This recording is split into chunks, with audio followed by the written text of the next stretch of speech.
Yes, people, welcome back to DR Sports. This is the Saturday football show. Got some good guests today, got some good games coming up as well. 3 Premier League o'clock games for you. Some of the Football League will be running through all that as well. And we'll be reflecting on that lunchtime kick-off at the Emirates. Big game in the terms of the top 4 race there.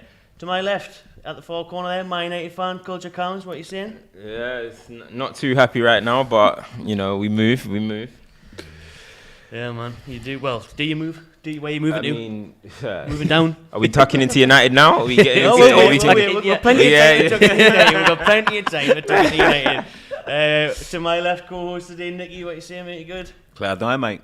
Cloud9, he is. West Ham fan. Of course he is. We'll get into that later as well. Yeah, of course. Plenty of topics to go through on today's show, including Chelsea, Matisse. How you doing, mate? Hey, yeah. Don't leave it there, man. Hey, it's been a long week. It's only getting longer right now. So yeah, I'm decent. Big game between you lot tomorrow, which we'll get into as it goes on. No better place to start than the Emirates. That 12:30 kick-off, 3-1 win for the Gunners in that fight for top 4.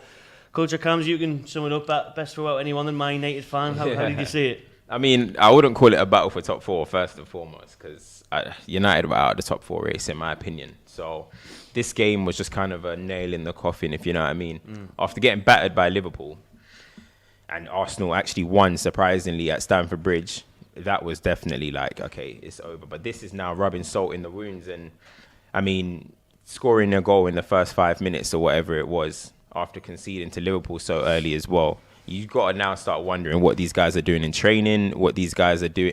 Are these guys even up for it anymore? Because the defending is just diabolical, man. It's crazy. And I think it's getting to a point where, I tweeted it earlier, I think everyone is just trying to exist in the same space now until the end of the season. Doesn't look like anyone like each other. It doesn't look like anyone really wants to play anymore. The manager's digging them out every single week. They're waiting for their holidays. Maybe the manager thinks that they've let them down a little bit. I mean, they've announced a new manager this week. Do you think that that's too big of a job? I mean, that's a lot of dead wood needs to be shipped out there, and a big rebuild. And he's, you know, with all due respect, he's the manager of Ajax. Yeah. So I mean, it is definitely a big job. As in, it's probably the biggest job in football in terms of what you're going to have to do at the club. Because people are leaving for free. People are leaving through being unhappy. Like, there's about 8 actual forced departures. You know, you walk into a team, manager can maybe pick who he likes, and 8 people are probably going to leave through the door without him even really having much of a say. When you look at Jesse Lingard, Pogba, Cavani, to name a few. So it's a big job, but the reality is the fans have got to understand that it's a big job. If you come in with the mentality of, I want Ten Hag to come and get us top 4, win us the league, or win trophies immediately, then you got another thing coming. First and foremost, he's got to really strip it back and lay down foundations. So, you know, a lot of people say you got to give him time, but one thing is United have given managers time and money. So I can't really say they don't back the manager in terms of financially. So there should be funds available, and it's a massive job for him, man. Look at this, massive the fight job. for fourth. I said the fight for fourth, but they're still seeing the fight for fourth, but obviously Counts isn't too confident. United in 6th, 54 points. Tottenham in 5th, 57 points. And now Arsenal leading the way on 60 points. Obviously Spurs playing this afternoon away to Brentford. Big game. Let me tell you, United got 4 games to go. Yeah. United haven't won 3 games in a row this season. Wow. To get top 4, you got to win every game at and least. get help. And get help. You played a game more than Arsenal, 6 points behind them. There we go. I mean, it's over. They're only really putting United in there surely for so people can tune into their shows. You know what I mean? Like United are not involved anymore. Not in it. No, it's true.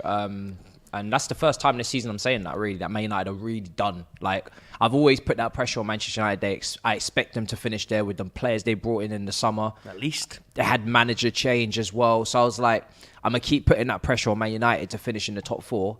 And that's the expectation. If they don't make top 4, I've always said it's an absolute calamity. Because with the players they brought in, everyone was like title race, challenging for things. And then to even be in this position now is absurd. So, but this is the first time now where I'm like, yeah, it's done. You can't lose away from home to Arsenal, a direct competitor where you can take points off of them and obviously help yourselves and still make it. So that's 100% done now. got a super chat here. Shout out Singer's Kin.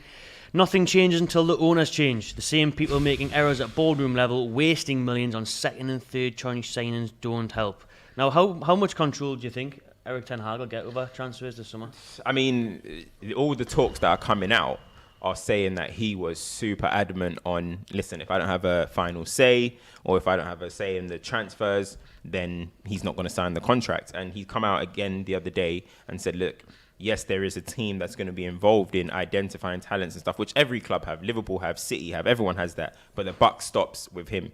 So that's kind of encouraging to hear, because I know for sure, I don't think Ollie had that pull, in my opinion, at the club. He was more of kind of like a puppet. And you've seen how the club reacted to Jose Mourinho and LVG, two quite outspoken figures.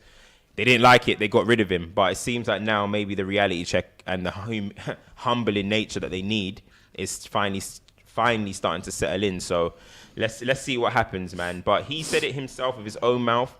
The players that come in will be mine. So he'll have to hold the responsibility for those guys that come in. Absolutely. Quickly, we'll move on to some of the 3 o'clock games. Yeah, we'll jump into the lineups of those games, starting at the King Power. Leicester City against Aston Villa. The home side lineup with Kasper Schmeichel in goal, James Justin, Fofana, Soyuncu and Castagne at the back. Mendy and Tielemans in midfield.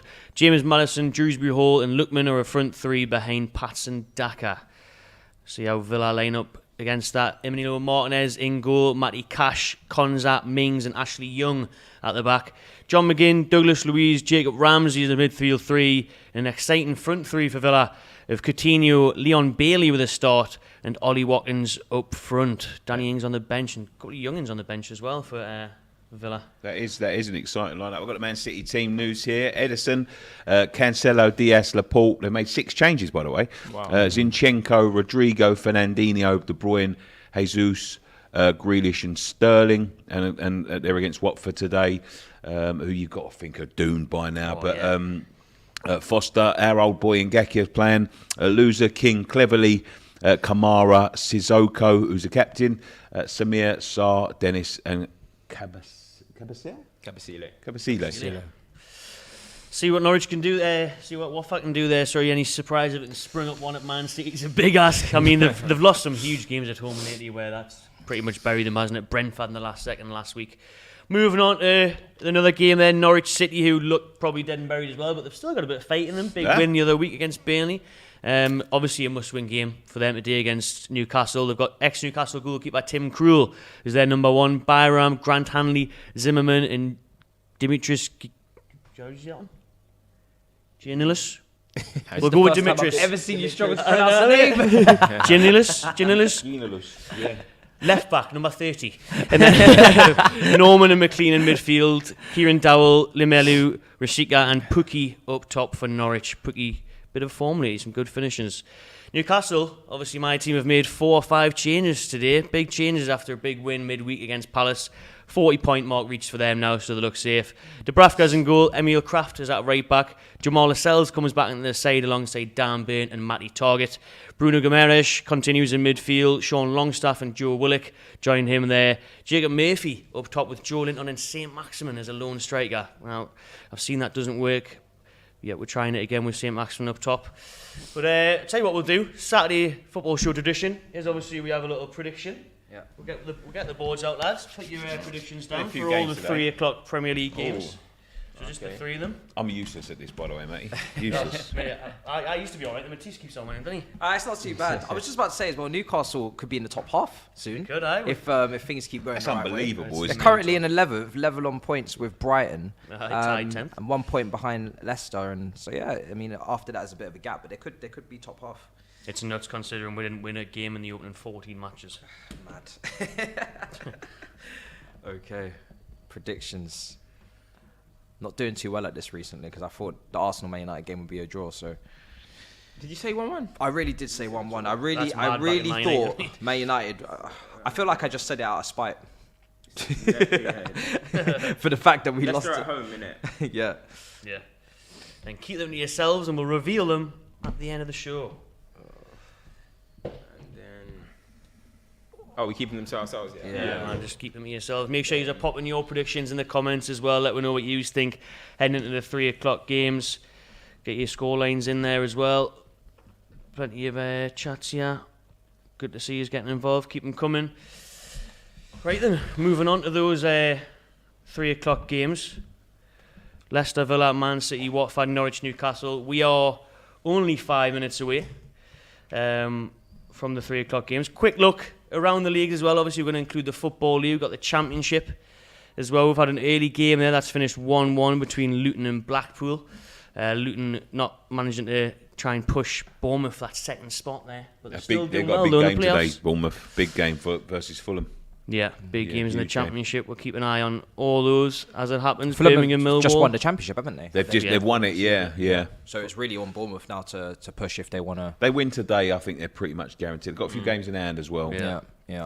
Imagine Luton in the Premier League. Madness. What? Everyone excited about that. It seems to be in the team everybody wants to come up Like, because there's never been before. Like, I would have never, Luton are one of those teams that, like, I went to uni in Bedfordshire as well, so like, okay, right, I'm familiar close. with that area. So it's kind of like Luton's just one of them areas and teams that you just do not think people will be coming to. Even in the Championship, Yeah, we've got a few teams like that have been in the Premier League though. Who would have thought Bournemouth? I mean, I used to go out with a girl in Bournemouth 15 years ago, and they was in the 4th division then. I used to see them walking past, going to 4th division matches, and they've been they was in the Premier League for 5 years. Yeah. Eddie Howe taking them from there, the perilous that Eddie got. Yeah. Minister and everything, didn't they? But I've seen Luton's away exit as well, where the fans go in, they go up some stairs and it looks like the back of a garden. Yeah. The Luton entrance for the away fans is mental. Got Derby as well, to open to Bristol City. Obviously their fate is sealed, but Wayne Rooney, what a job he had done there, Nicky. I'll tell you, mate, the 21-point deduction, I mean, you've got no chance of you, but what a job he's done. I see a video of him the other day outside talking to the fans and sort of going outside and reassuring them all that he's not going anywhere and he's going to build it back up. It's a shame for Derby. They're a big club, Derby. Big club. You know what I mean? And I think they'll come back. But he's got to do it under very, very, very, very, very sort of unprecedented circumstances, really. They ain't got a lot of budget. They're in big trouble. So we'll see. We'll see if he says he wants to stay, but he will have offers, you'd think, wouldn't he? Obviously, I think so. Came in from. Yeah, I think so. Yeah, especially if Everton go down. Everton did offer him before Lampard, didn't he? And then he rejected it apparently. Didn't even want the interview, really. Yeah, so got to respect that, staying at the club. Hull versus Reading is another 3 o'clock game. There's loads in the Championship today. Peterborough Forest, obviously Nottingham Forest away to Peterborough. They're there in the playoff push. Forest trying to get back to the big time and be in the Premier League for years. Sheffield United Cardiff, Stoke QPR, Swansea City versus Middlesbrough, and Steve Bruce's West Brom at home to Coventry. And I think we'll see loads of games in League 1, League 2 as well. We'll be keeping a keen eye on them all, so stay tuned. We'll be reacting to those games as it goes.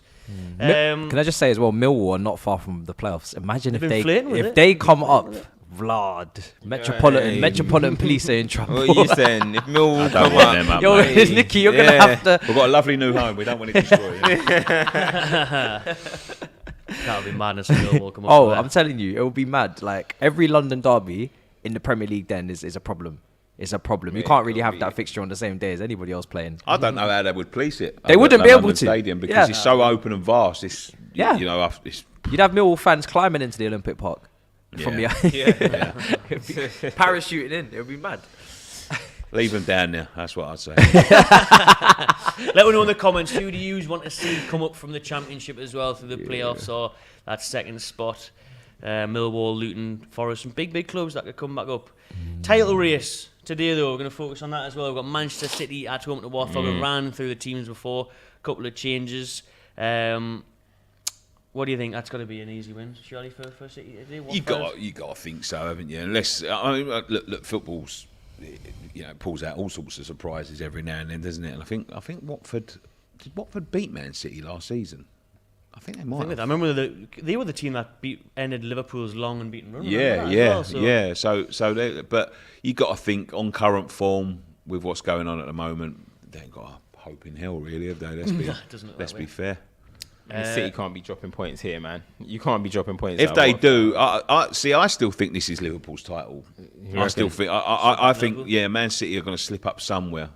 They've got some big games, but Liverpool are rampant at the moment. They've got the momentum after the weekend as well, beating City, beating United and City in the semi-final. So I can't see them dropping more points. I really can't. And I think City have got a game. They've got to play us, at our place, City. Last game of the season, is it? Second from last. Second from last game of the season. Yeah. So it's going to be interesting. It's going to be interesting. Are West Ham in the mood to spoil some parties? Because we obviously play you tomorrow. You got City. Because I know you got Europa League. Maybe just concentrate on that. Focus on that. I think we've got to. Yeah. You know, you could win that. Really could. Yeah, I think so. Yeah, I think so. We've got a good shot. I mean, we're going to give it our best shot, I'm sure. But in terms of the league, I mean, you've seen over the last 2 weeks, West Ham, they've not been great in the league, but. You know, it's always forgiven. I don't really care, to be quite honest. 100%, yeah. I can imagine. As long as we get enough points to secure another European campaign next season and not put all our eggs in one basket, I'm happy. I think you'd want Europa League as well, isn't it? I think, obviously, Conference Champions League if you win the Europa League. Exactly, but if you don't win Europa League, I think league position-wise, after everything that West Ham have been doing this year, I think Europa League is what you'd want, isn't it? Conference League would be a little bit disappointing. Yeah, Champions League would be too much for us, I think. You'd have to do a madness in the summer. You've got to enjoy the ride, man. Yeah. You've got to enjoy the ride. If you guys win Europa League, I mean, by that stage of the season, West Ham could be gearing up for the final. You know what I mean? By the time they play City. But one thing I would say is, and I've seen, I think it was Ollie did it at United, rested all the players before the Europa League final and then brought them all back in. You got to keep the rhythm. I understand that, you know, like there could be an injury, but you've got to keep these players' rhythm going. You know what I mean? When you make 11 changes and 11 back in, it could have an adverse effect. So I'm not saying that they should go 100% and start diving into all 50-50s versus City, but I would still say have them out there and, you know, just try and get a win at least. Apologies for any audio issues that he's mentioned in the chat there. Well, hopefully the guys behind the scenes are going to sort that out. Some dodgy audio with the mics, but we'll see what happens there. A couple of good comments though, saying that arguably Bricky TT, arguably this Newcastle 11 is better than Man United's 11. Wouldn't go that far. We've got Sean on chat. Trust me, I'll take your Bruno over our Bruno. That's for sure. There is only one Bruno in the league, baby. And then there's an early injury here for Watford. Someone's gone down. It looks quite bad. Early is that injury Sarr? for Watford, is it? Yeah, Sarr. Holding his calf. That looks like the outside of his knee. One of their main players as well. Not good news for the Hornets that saw going down. Early goal in the Football League. Bradford 1-0 up against Scunthorpe in the first minute thanks to Jamie Walker. We are obviously underway in the Premier League as well. Early injury there at the Etihad. And 0-0 everywhere else as it stands. So we'll just quickly go back to that title race. We can see Man City could get to 81 points today if they won. Liverpool on 76, but then they'd have 2 games in hand. Liverpool with that Merseyside derby tomorrow. Huge game. Massive for both teams. Obviously Liverpool for the title race, but Everton fighting trouble as well. Yeah. But I see Liverpool clearing them. I see every time Everton go up there, they just don't really compete. And they haven't really competed for a while. I think... Listen, it's a big game for Everton, and I know they're fighting for their life, and I usually always give a team that are fighting for their life a chance, but I just think the way Liverpool are at the moment and the amount of depth that they have in the attack to come on if things aren't working as well, they just early goal at the Etihad. Man City have scored. Gabriel Jesus 1-0. That didn't take long. No. It did not take long. And do you know what? Jesus, for me, he's one of them players that anytime he's on the pitch, chances get created. He's linked with Arsenal. It looks like he's going to be leaving this summer, but I honestly think he's a player that wherever he goes, he'll score goals, man. Like, provide, he'll score. You know what I mean? His finishing lately has been a bit shaky, but he always gets opportunities falling to him. I think he's a good player and it was an instinctive finish there, man. He's been playing on the wing as well for City. We always had him penciled down as a striker, Joe Linton. These Brazilians are moving away from their natural habitat, it would seem. We don't want to be strikers, like push us into different areas. It was a good ball in by Zinchenko, drills it across the box. Jesus is there, simple, open net, taps it in, man. But that's what you need from your fullbacks, man. Getting forward, putting it in the box. Nicky, I know you lot have it with Cresswell. He does that pretty well. United, let me not get into that, but Chelsea, obviously, when Chilwell's fit, you know what I mean? It's all about the fullbacks nowadays. See, I like that from Zinchenko. When you get in them positions, just drill it. Just drill it. I mean, it could go anywhere. Could go anywhere. Just drill it. If someone gets a touch and it's already got the power on it, I hate these people that try and float it all the time. You know what I mean? And so you got to get your head up. That's a bit of a strong word, mate, but Yeah, I get what you mean, mate. Get what you mean. But it's a big summer for Jesus then, trying to find that right club. Let me know in the comments where you think the Brazilian will end up. But as Cam says, I think he's good at just getting in the right place at the right time. Isn't he? Just there for them tapping goals and stuff. Yeah, man. Chelsea have a player like that, in my opinion, in Timo Werner. When anytime they're on the pitch, I think Arsenal as well with Eddie Nketiah, when they're on the pitch, for some reason chances, it's like they've got gravity towards them. Like chances just fall to them, and it's just about being clinical. And I think he'll be a good signing for whoever, man. Honestly, anyone below Liverpool and City, I think this should be in for him, man. He's a good player. City do well because they buy players that are they got good potential. Even if it doesn't work out and they look to move them on, they seem to always dare make a profit. They did it with Fernando Torres. They didn't have him for 2 seconds. They'd already, tripled their money. That's what happens when you play for a winning team, bro. Yeah. That's what happens when you play for a winning team. Like, Pep gets the best out of them and still makes it look like, this guy's good enough to play elsewhere. United, it's completely opposite. You know what I mean? Everyone's failing and losing teams that you can't move them on. Everyone's value's dropping. Yeah, we just lost Rudiger on a free. It looks like he's going to Real Madrid. What's your take on that? I've got so many takes on that. Like, for me, it's such a weird situation because we're just seeing reports that we did offer him a 230,000 per week contract right before the sanctions. I find the dropping of that report a little bit weird timing because it seems like we're trying to maybe save face because we didn't get this deal done earlier. But it feels very like Arsenal-like in the way Arsenal used to lose a lot of their players for free, and they're high-value players that really are, just coming into their peak, and that's what Chelsea seem to be doing right now. So I'm not really best pleased with losing Rudiger and Christensen at the same time. It's just a bit all over the shop, and to replace these players, we're going to have to go into the market. You can't. Rudiger's irreplaceable, really, for what he's been doing the last year. Christensen, you can probably go into the market and find someone. But, yeah, it's just... Yeah, but you're not allowed in the market at the moment. Oh, not at the moment, yeah. But when the new owners come in, it should be around maybe the end of the month, early May, then obviously we'll be able to go in. But, yeah, it's just all over the shop right now. It's a deal that we should have got done maybe earlier, before obviously all this happened. But, yeah, it's just all over the place right now. Brentford has scored again, 2-0. Charles good start. Vernon. Yeah, they've had a really good start in 5 minutes, 2-0 up. Is that Mark Hughes that's still there as well, isn't he? Yeah, I think he is. Yeah, I think he is. Bradford?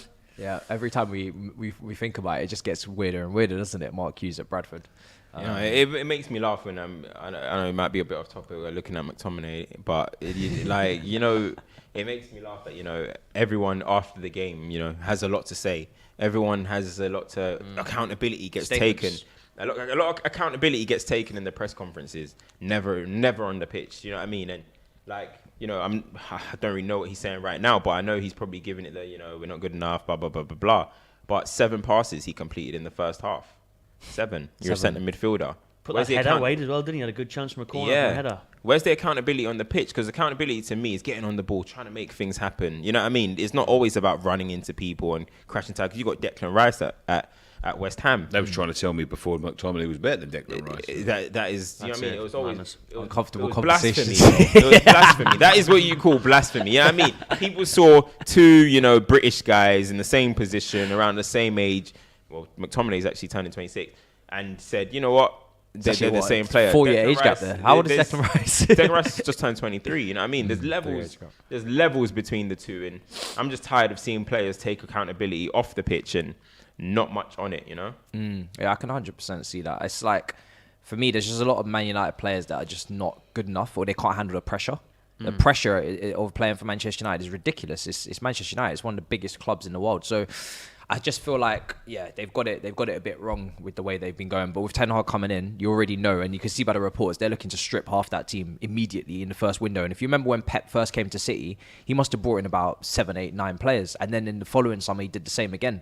And again, loads of players left on free contracts. Same is happening with Man United, Cavani, etc. So it's got to be that level of overhaul in terms of the squad, because from captaincy to Ronaldo to the young players, it's just all over the shop right now. Mad. Yeah, no, for sure. So, what do you think about Bruno then at Newcastle? I mean, what a signing he's been. Because when he started, he was like getting eased probably into living in the country in general. I mean, it's hard moving into a country coming from like where he is initially. Obviously, he's Brazilian and coming from France, but Norwich early chance for Norwich there, putting the ball over the bar, but getting him behind. Coming into this country, people go into like London and all this stuff, so it might be a little bit easier to settle into somewhere like that. But Newcastle's quite a different kind of place to come into if you're going to come into the country. Do you know what I mean? Like, it's not much fun in January, I wouldn't imagine. Yeah. So what do you think about that signing, though? It was an unbelievable signing. We did a deadline day show here on DR Sports, and I said he'd be the signing of the window, and I think he probably has been. If you look around at what he's done. He's a Champions League quality player. You've seen that straight away. I mean, seeing him live, he's just unbelievable. Yeah, like when you see him, he was far too good for us. I remember one of the first games where him and Trippier were playing, and it was just like total different class. They were so out of place compared to the rest of the Newcastle team. They just shone through. And two amazing signings. And Bruno, how quickly he settled into the league. Because like you said, Eddie Howe was smart though by easing him in. Didn't just, we've spent 35 million, he's starting no matter what. He eased him in because we're on a bit of a good form then. And he settled in so well. He's chipped in with some big goals. Some really good goals as well. But he just breaks up players so well, wins fouls. He's a very clever player, and he's it's surprising that he came to us, to be honest, because obviously he turned Arsenal down. Arsenal were after him. And I think there's a project there at Newcastle, though. I mean, I know it sounds ridiculous because you've got so much money, but when you've got, a club that, in essence, can buy anybody, it's exciting for these types of players thinking, well, who could be the next one through the door? You know what I mean? Like, convince the first one. Man City proved that when they got their money, convince Robinho to come through the door, and then they just keep on following. It's a very exciting project. Through? One-on-one. Watford one-on-one. Oh, my God. What are you doing? It's a very exciting project at Newcastle, and I think there's a big signing for Newcastle this summer. I really do. I think there's a marquee signing. There's going to be a massive surprise at Newcastle, and then I think they'll follow. And I think it'll be the City model. I really do. Hope you're right, Nicky. Do you know what as well? It's so mad to watch because Manchester United need a midfielder. Chelsea need a midfielder. Arsenal need a midfielder. But Newcastle just comes swooping in and say, nobody interested in this guy that you've been scouting for 2-3 years, guys? Okay, cool, we'll take it. Yeah, because I remember typing in Bruno's name on YouTube and it was like, Bruno, welcome to Arsenal. Bruno, welcome to Manchester United. Everybody was linked with him, but nobody put the money up. But thankfully we did, and we've just seen him there winning another foul for Newcastle at Carrow Road. And Derby are losing. I mean, Man City got to be careful. Watford have got him behind twice now. Edison's having to come out and do what he does best, though, like the sweeper keeping, but they got to be careful not to be complacent. You know what I mean? You'd think it's just going to be a straightforward game. So they really, really, really need to be careful. It wasn't straightforward against QPR all those years ago. Never is straightforward. Match fixing game. Derby are 1-0 down. I just missed who scored that goal. Andreas Weimann. Weimann scored that. Oxford are beating Rotherham. Southend United have just gone. They're in the National League now. I forgot about that. FC Halifax 0. Yeah, Kenny Clark has got that goal. National League. I remember Freddie Eastwood days. Freddie Eastwood. They was in the Championship at one point.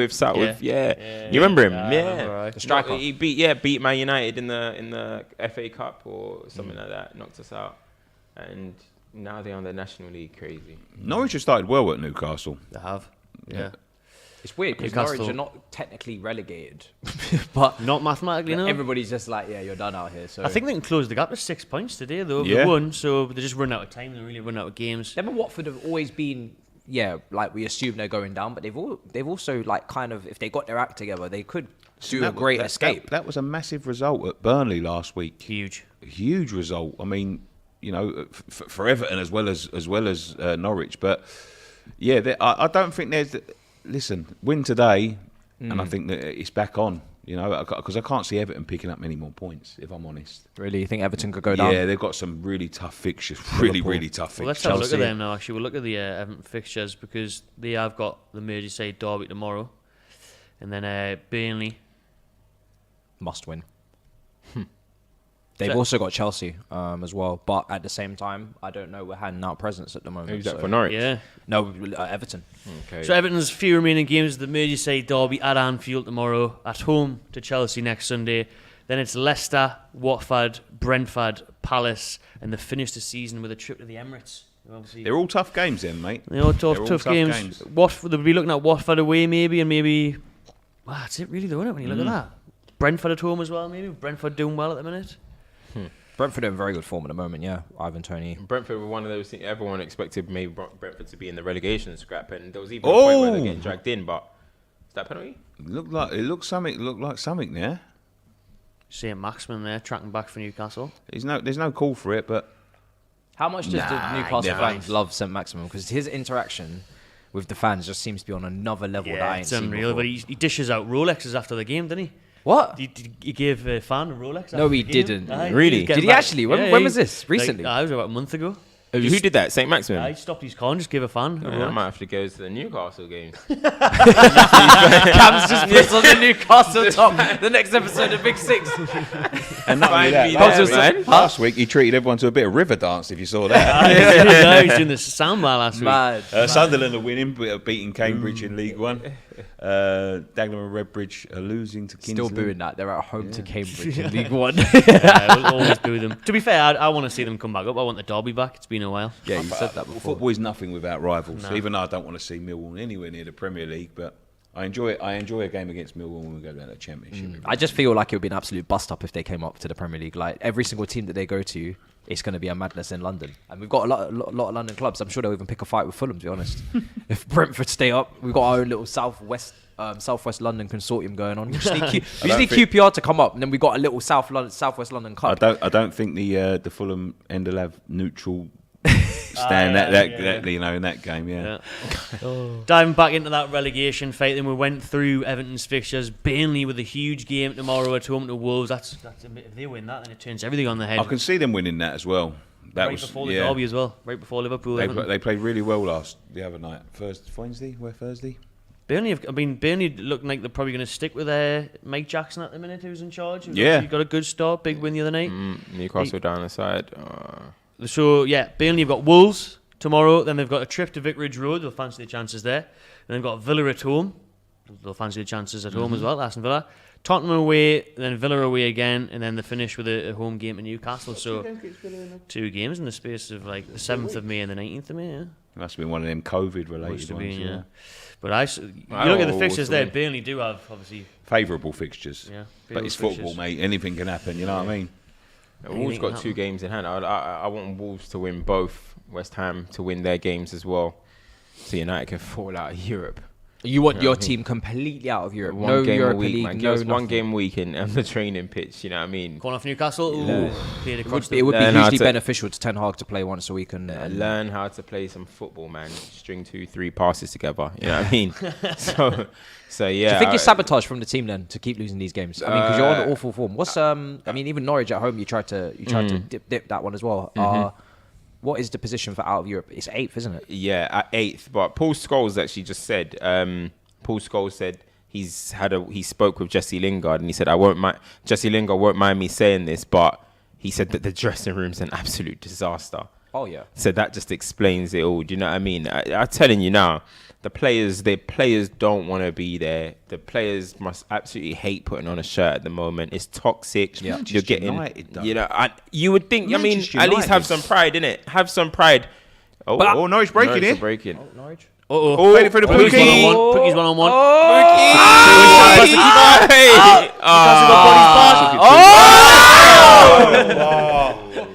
Your life flashed before your eyes there, Matty. Never in doubt that. Holy, yeah. Wow. But you, Big Great chance for break. Norwich. Wow. Great break. But yeah, man, the players, they're lacking pride. They're lacking passion.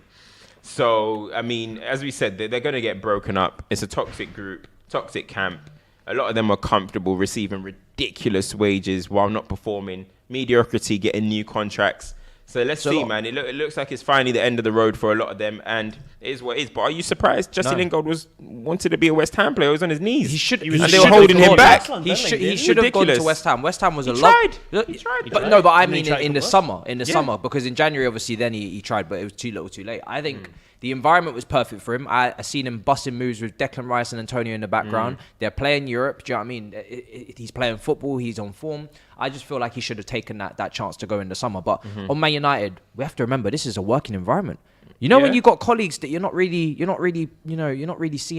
you're not really doing your job. Oh, you're underperforming. You're slapdash. You're making more than me, but I'm putting in more work. This is the same thing that probably goes on in dressing rooms in football. So Yeah, but you got to understand, like, with Very- 10 times the ego. Yeah, Exactly. You got to understand, exactly. like, if it was happening in a normal workplace where, you just got to work and you might not like your colleagues or whatever, I understand that. But you have 80,000. You have 75,000 people weekly screaming your name, are begging you guys to turn up. Fans that are not involved in any of this, they just want to see a team perform. You should still have some pride to want to do it for them. Yeah. It's different when you're in a working environment where it's just about yourself. You know what I mean? But listen, end of the road, as I said, for many of them. Yeah. Do you think it'll be the end of the road for Cristiano Ronaldo? I mean, he scored today, and respect to him and respect to the Arsenal fans that all applauded him in the 7th minute as well.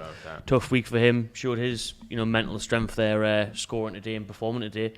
At least one of them in a Manchester United shirt. Do you reckon he'll be? He'll be here next year? That's a 50-50 one. You know what I mean? Because I don't think there's many clubs at the moment that will be lining up to take his wages, to take what Ronaldo, as when Ronaldo comes, the pressure rises, the pressure pot goes, it's boiling. You know what I mean? So I'm not too sure many teams will be lining up for him at 38 years. Well, he'll be 38 next season. So I think he might be in a situation where he's just got to stay. But big credit to him. 16 Premier League goals, 100 goals. He just made it 100 goals in the Premier League for Man United. So congratulations to him for that, and of course dedicating a goal to his son, obviously that he lost. It was a nice touch, but I really want to know why he didn't take the penalty. But Yeah, man. maybe he wasn't in the right headspace or something. I'm not too sure. But in terms of him staying next season, I'm undecided what he's going to do, because I would never have expected him to be able to force his way out of Juventus and find his way at Man United. So with an agent like Jose Mendes, he'll find you a club somehow, some way. You know what I mean? It's the problem, isn't it? It's who he goes to. Could he end up at Newcastle? Maybe. You know what I mean? Like they're a club in now that can afford his wages. It's not a direct rival, so he's not going to a Liverpool or a Manchester City. We'll finish above Man U next year, man. Yeah, I think, yeah. Hey, the way it's going, but yeah, he could end up, going somewhere like that. I could see him going back to Madrid. I could really see him like a last hurrah before he goes off to America or wherever he's going to go to, or if he's feeling a little bit nostalgic, back to Lisbon. I think back to Lisbon would be the right. His mum said that. That's one thing that she wants before she passes away, or anything. She wants to see him back in a Lisbon shirt. So I think that'll happen one day. Definitely. Real Madrid, I don't know. Him and Perez ended it on a sour note. Perez didn't want to give him the contract he wanted. Ronaldo wanted that, and I think Ronaldo. 2-0. It's 2-0. Jesus again. Jesus Christ. Jesus is he's saying, stop talking bad on my name. He wants that new contract. They all do this. Sterling, as soon as he saw the Tottenham link, suddenly he's informed. KDB puts in a wicked ball. Come on, bread and butter ball for KDB. Do you think KDB has? Have you seen better crosser in the Premier League? Best passer in the Premier League, by far. Passer, You think best passer? Through balls and that was unbelievable. Right now. We're not going ever, are we? Yeah, I mean, I'm talking about ever. I mean, there's David Beckham, ridiculous crosser. Yeah. KDB, you got Trent, ridiculous crosser. But I mean, some of the balls that KDB puts in, look at that ball that he just put in there. If the first man's not going to get it, the second He's man's up there with the best of the best, in my opinion. Pass with the ball, but he don't play on the wing, so it's a bit unfair to. He gets that half space, doing it. Yeah. He loves that. He loves that right channel so much. He really does. That's bread and butter. That is Really awful is. marking. That is a ridiculous cross. He's got all the time in the world there. Yeah. Look, no one there. Look at that, shocking Watford, defending. That's championship defending right there by Watford. That's where they're heading. Yeah, but back on Ronaldo as well.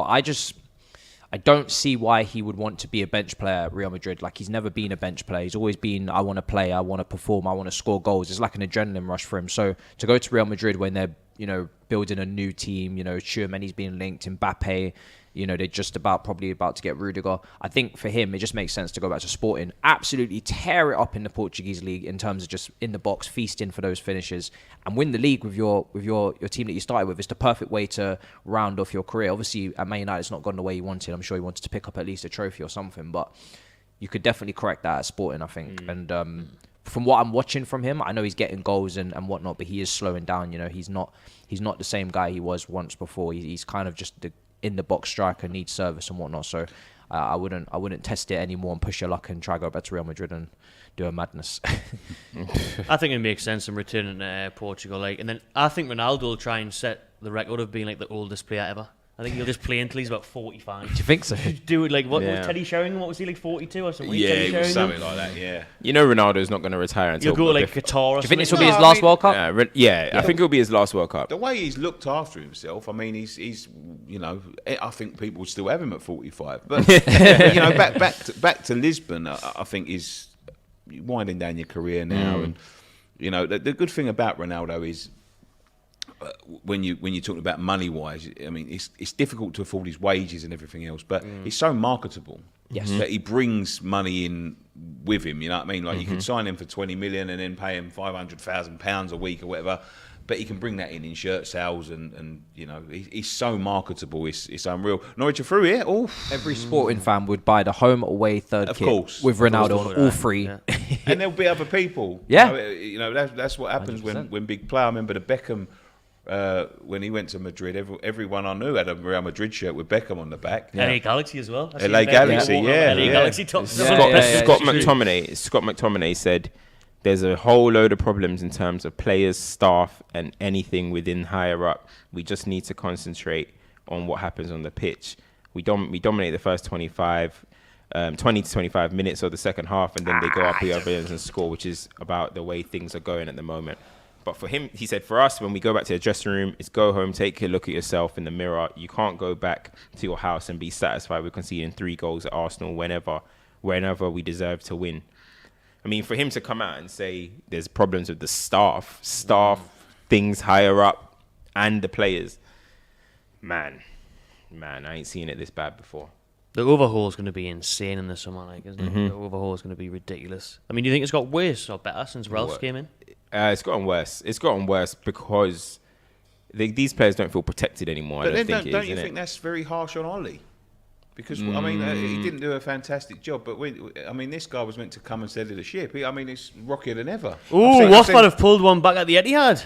Ooh, 2-1, Man City. Yeah, I didn't expect that one. Wow. But that's what I said. They've been getting in behind a few times in this game. 2 times they got in behind Man City, sleeping a little bit, complacency. All the Premier League goals are in Manchester as Hassan Kamara pulls one back for the Hornets. Yeah, they still picked up goalless in at that. Leicester, still goalless at That's a Norwich. great finish. Lovely goal. Let's have a look at that. Great Missed that. finish. No one would have predicted a goal for Watford in that. Nah, Kamara. Got to be Third careful. man run, man. You got to watch them third man runs. City gotta running be behind the area that John Stones vacated. PSG then Lisbon says Diogo Jota for Ronaldo. PSG then Lisbon.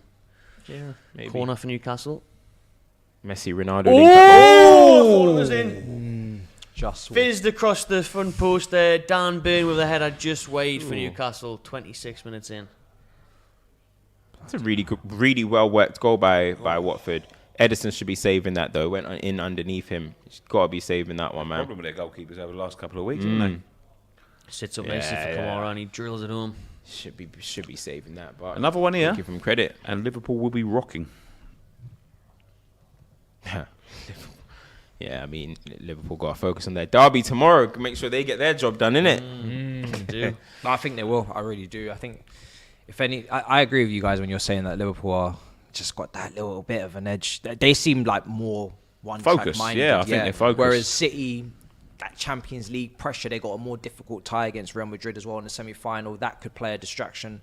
And obviously we know how hard it is to retain a title when you've won it before. So I think they might just look at that more. Whereas Liverpool, they haven't. I know they won the title before, but they didn't get the celebration they wanted. Henderson lifting the trophy that night in Anfield. Empty Anfield was the weirdest experience ever to watch. It was the weirdest Premier League title I've ever seen.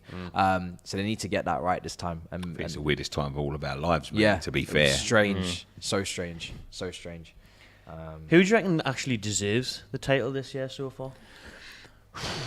I mean, City are front run, innit? All season. Yeah, I do. I know they had 2 bad results, which lets Liverpool kind of get back in there. But I'd probably still say Manchester City because I just think they've been consistent from the start of the season, led the way, and you got to give respect to Liverpool for kind of chasing and getting back in the title race. But I'd still give it to Man City. Yeah, in all honesty, for me. Liverpool. Yeah. They, I mean, at one point it was like a 12, 15 point gap. 15, I think. Wasn't it? Yeah. And you know they've kept on going, and that's what they do. Liverpool. I think these two are, in terms of quality, are the two best teams I think we've ever seen in the Premier League. They just keep on going and going and going. Like both, there's just so much consistency. You've got the treble team.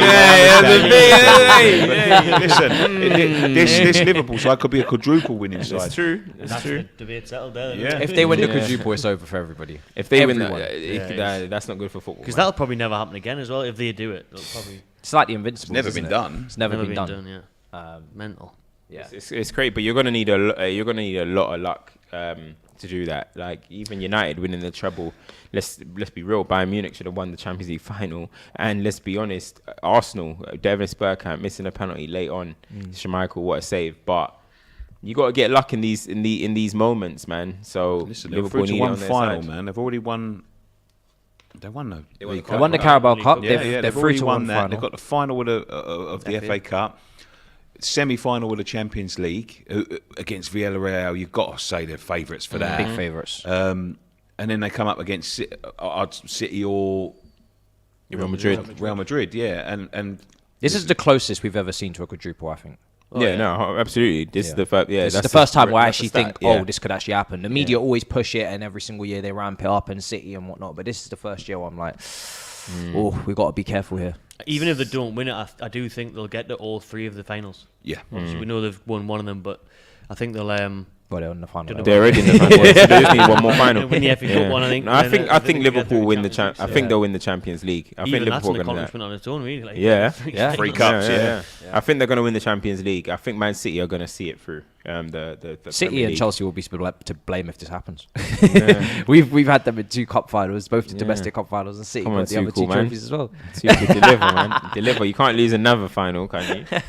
And Well, it would be what? It's we've won 3 out of 5 at the moment, so yeah, it would be. This is the 6th, so the Super Cup needs to and be that. careful. We ain't talking But yeah. about those ones. Yeah, I mean, it needs to, no, we do need to win this one. 100%. We're under serious pressure to win this one. 'Cause, yeah, we need the 3rd trophy this year. There's not much going on in these games. I mean, this Leicester Villa game is absolutely dire. yeah, Norwich Newcastle isn't much better. what do you guys think about Steven Gerrard, though? Aston Villa. Yeah, I mean, he came in with a lot of hype, you know, obviously winning the league with Rangers, and then everyone seems to have fallen in love with his aura. You know what I mean? He's such an The way he aura. walks off got the pitch. He's got an aura, the way he stares at the camera and stuff. Oh my God, the aura. But then he's actually lost more games than he's won at Aston Villa, and they've got an exciting side there. He got back to bringing in Coutinho. I mean, do you think he should be doing better? Absolutely, the 15th in the league. What? Yeah, they're not doing great. What? But Honestly, the I gap think between 50, He's getting the away gap with a lot. between You know. like He's 10th getting away with a lot, man. and like Aston Villa are 15th. 16th is very. Newcastle are 11th. Yeah, Newcastle things- are in the things bottom change 3. quick. Newcastle are in the bottom 3 for the most. Life of the comes at you season. fast, Cams. Why did I think Aston Villa were like 9th? Or No, something? no. 15th. But do you know what? Wow. I'm gonna say this. I'm gonna give him his preseason, man, because he's only just stepped through the door mid-season. But how many managers at Aston Villa will step through the door mid-season and get back to Felipe Coutinho? Not many. No. Go. Oh, Man City 3-1 up. 3-1. 3-1 up now. Rodri. Rodri with a goal. rare. All the goals at the Rodri, Etihad, as we could have probably anticipated. Apologies for any audio issues. People are in the comments again saying they were having sound issues again. Hopefully the guys can sort that out for you. But there has been another goal at Man City there. 3-1 up now. Watford trying to pull one back, make the game interesting, but City have doubled the lead yet again. Oh, what What a goal a that is. goal. Oh, Whoa. Rodri outside of the Another box, long shot, screamer. yeah. What a goal. Power driver. Screamer. Off It's the a Rodri chest. special. Done a couple of those, hasn't he? It's a Rodri special. What a goal. What a player he's become for them, hasn't he? Off the chest, half volley, boom. Top They've bin. replaced Fernandinho. Nah, this is what Pep Guardiola does, innit? Doesn't get it wrong. They don't want to see KDB's limping, though. They definitely don't want that. David, to the Chelsea fan, says, fix your audio, Don Robbie. Yeah, come on, Don. Oh, we're done. Sort it out, Don. Yeah. What's that? Audio is good now. Yeah, it's good I'm now, mate. seeing get Robbie on the phone. Yeah, get him on the phone, mate, yeah. He's doing fan cams, but get him on. I bet his audio's good. All right. Here's Rodri's goal again. Oh, it's a goal. Get in! Newcastle 1-0 up, baby. Let's go. We haven't quite caught up on that stream yet. We haven't quite can't see that one yet. But it's Joe Linton. Joe Linton with a goal for Newcastle. Yes. I tell you, mate, one of the most improved players in the league. Let's have a look at this. I'm looking forward to this. What He's a actually goal. playing further afield the day as well. We've still got Norwich on the attack at the minute, but Joelinton puts Newcastle 1-0 up in a game where Norwich were looking probably the better side, to be honest. But That's a big blow to Norwich. G7 is putting Norwich down to the Championship, probably as it stands. You'd think definitely the last nail in their coffin. Let's have a look at ball up the lane by Matty Target, St. Maximin. Crazy, isn't it? I've always liked him, St. Maximin. Oh, he's a baller, mate. Norwich, man. I mean, yo-yo clubs. Fulham are coming up, and they're going to go back down as well. They just swap each other's place every year, don't they? So man. Norwich and Fulham. They've Honestly. been in the same league at the same time. Mate, bring back Blackburn or something. Do you remember when it used to be Sunderland, West Brom, and Birmingham? Gosh, Blackburn at least could stay in the Prem for a couple of years. Ewood Park, I don't man. know, mate. Some They're great pretty memories. shocking now. At Yeah. Ewood Park. Ewood Park was a classic. This is really far behind. Yeah, this it is, thing yeah. is crazy, Yeah. man. Maybe goals coming just before half time. 10 minutes. Oh man, But yeah, it's like 2 so minutes. brilliant. So look, we're trying to let you know what happened This in has the got Newcastle to game be there. it. Hopefully this is the goal. Jacob Murphy, lovely little back heel. The craft, back to Murphy in the box. St. Maximin, unselfish. Tees it up. hey, Joelinton on you back are- post. Oh, good goal. Kills it into the far corner. He is a striker. goal. J7, yeah. Striker's instinct there from the midfielder. Identity crisis going on at Newcastle. They Joey's don't know what they going wanna mental at Norwich there in the sunshine. Good stuff. 43 points for Newcastle as it stands. Happy days. be. Top 10, I'm telling you. Top 10. Unbelievable. Well, might be 10th now, to be fair, Yeah. as it stands, because Leicester are drawn. I think so. Yeah. But good point, though, Carnes, before about Gerrard, like, because I think he's getting away with a lot. You know, the press aren't hounding him out. To be sitting 15th of that, that's front three the day of Bailey, Watkins, and Coutinho. Jacob Yeah. Ramsey in midfield.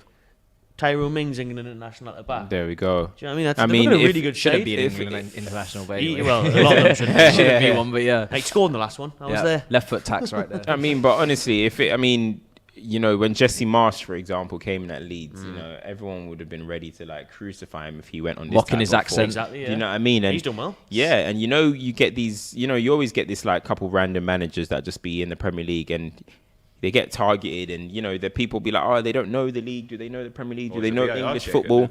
Oh, no. And you got to look at it. I mean, Gerrard, he's got to fix up. He's got to fix it. Big transfer window coming from, because if he doesn't get that right and doesn't get certain players in and then they get off to a slow start next season, then the pressure could be on, couldn't it?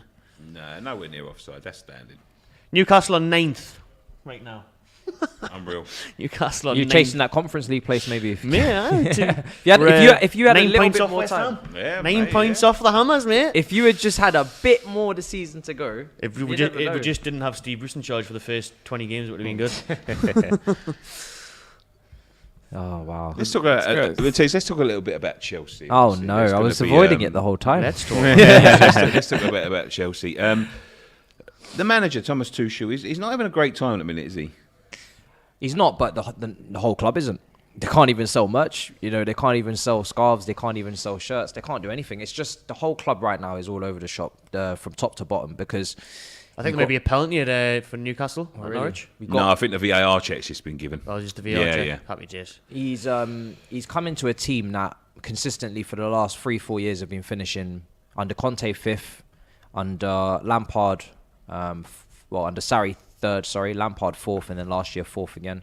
And now this year, again, probably going to be maybe 3rd. But a team that have been underperforming the league for so long. And he got the Champions League, which was overachieving 100%, took them to a new level. But once again, and it feels like me included, we all just kind of get too ahead of ourselves and we forget where we actually are as a club in terms of our squad, what we're genuinely doing season in, season out. Is he a world-class manager, Tuchel? 100% for me. One less games than 100%. Arteta.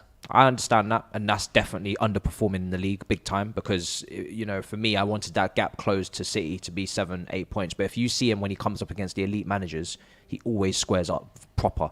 Are you worried for the summer? I mean, we're 100% talking about new ownerships and everything else. But if that doesn't quite materialise, I know there's a lot of bidders, and I know that, but there is a lot of controversy at the moment at Chelsea. You know, there's a lot to sort out there. Yeah. I don't think this is something that gets sorted out straight away. It's not, you know, I don't think it's as easy as this person's going to come in and buy the club because of what's going on with Abramovich. So there could be sort of, what's the word, humps in the road. There's a short list. There's three 3 consortiums left. I'm pretty sure I know who it's going to be, but we'll see what happens. And that should get announced in the coming weeks, maybe, in the next month. But even when they do come in, they haven't got their structure sorted for the summer. So I don't expect this summer to be one where we blow teams away. It's just not going to be that. Plus, they don't probably have the money to do so. They have to run in a more self-sustainable manner. So we've got a few players coming back, Gallagher, Levi Colwell, Broyo. We need to start using that academy a lot better than we have. I know we've used a few, and probably out of all the big sides, we got most Cobham graduates. No, wait, sorry. What? Did I just catch Robbie doing the Sue after the game? No. He was doing guys, the you gotta Sue. get this up. You gotta get this up Guys, on the screen, get it guys. You guys need guys to in the back. bring that. He was doing Guys the in Sue. the back. You know what you gotta do. Oh my Don't let God. this run. Don't let this run, guys. Come on. Robbie was doing the Sue. No way. My God. Really? Yeah. Look. Show me. Come on. Look at him. He's lining it up. He was charging it up. Oh, I love Look. it. The Don's out here doing the suit. He's next. Look. You see, Look. They open up the lane for him. Look at him go. He's Look doing at it. it. Here's the Don. Don and Robbie suing Don's outside on the the side. Emirates. That's right. Newcastle. Yes. Whoa. Yes. goal. Thank you, Nicky. Goal. And it's We'll probably be able to we're tell you gonna what see happened it in about 5 minutes. 5-10 Joe minutes. Linton again. Yeah. Actually, Yeah, it is. Joe Linton with another goal for Newcastle. Put him back up front. Yeah. Better than Chris Wood. Well, yeah, he scored as many goals as Chris Wood now. In this game. Yeah, in Chris this Wood game. scored 2 all season for Newcastle. He this scored 2 game. in 40 minutes, Joe Linton. That's Norwich down. That's Newcastle top 10. Good day. Good day here at DL Sports. And but Carroll Road for Newcastle. Yeah. But back onto Tuchel, obviously, he has made some mistakes. I definitely feel like against Arsenal, some horrendous mistakes in terms of just the team structure, and we saw it the way it panned out on the pitch with the midfield. But the one thing Chelsea always do is they look at the manager first. It's not the time for that. When you've reached 6 finals in 15 months, yeah, the league form is not great, but you have to get that structure sorted with the new ownership.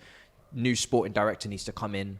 Clear identity in terms of profiling players, what you see at Liverpool and City, from top to bottom, it just needs a restructure. So the manager's the last person we're looking at, to be honest. If we sack another manager, Shocking just goes to defending. show we have no idea what the hell we're doing. Yeah, we're just looking at the Shocking Newcastle defending goal from here. Bruno, lovely through ball into Jacob Murphy.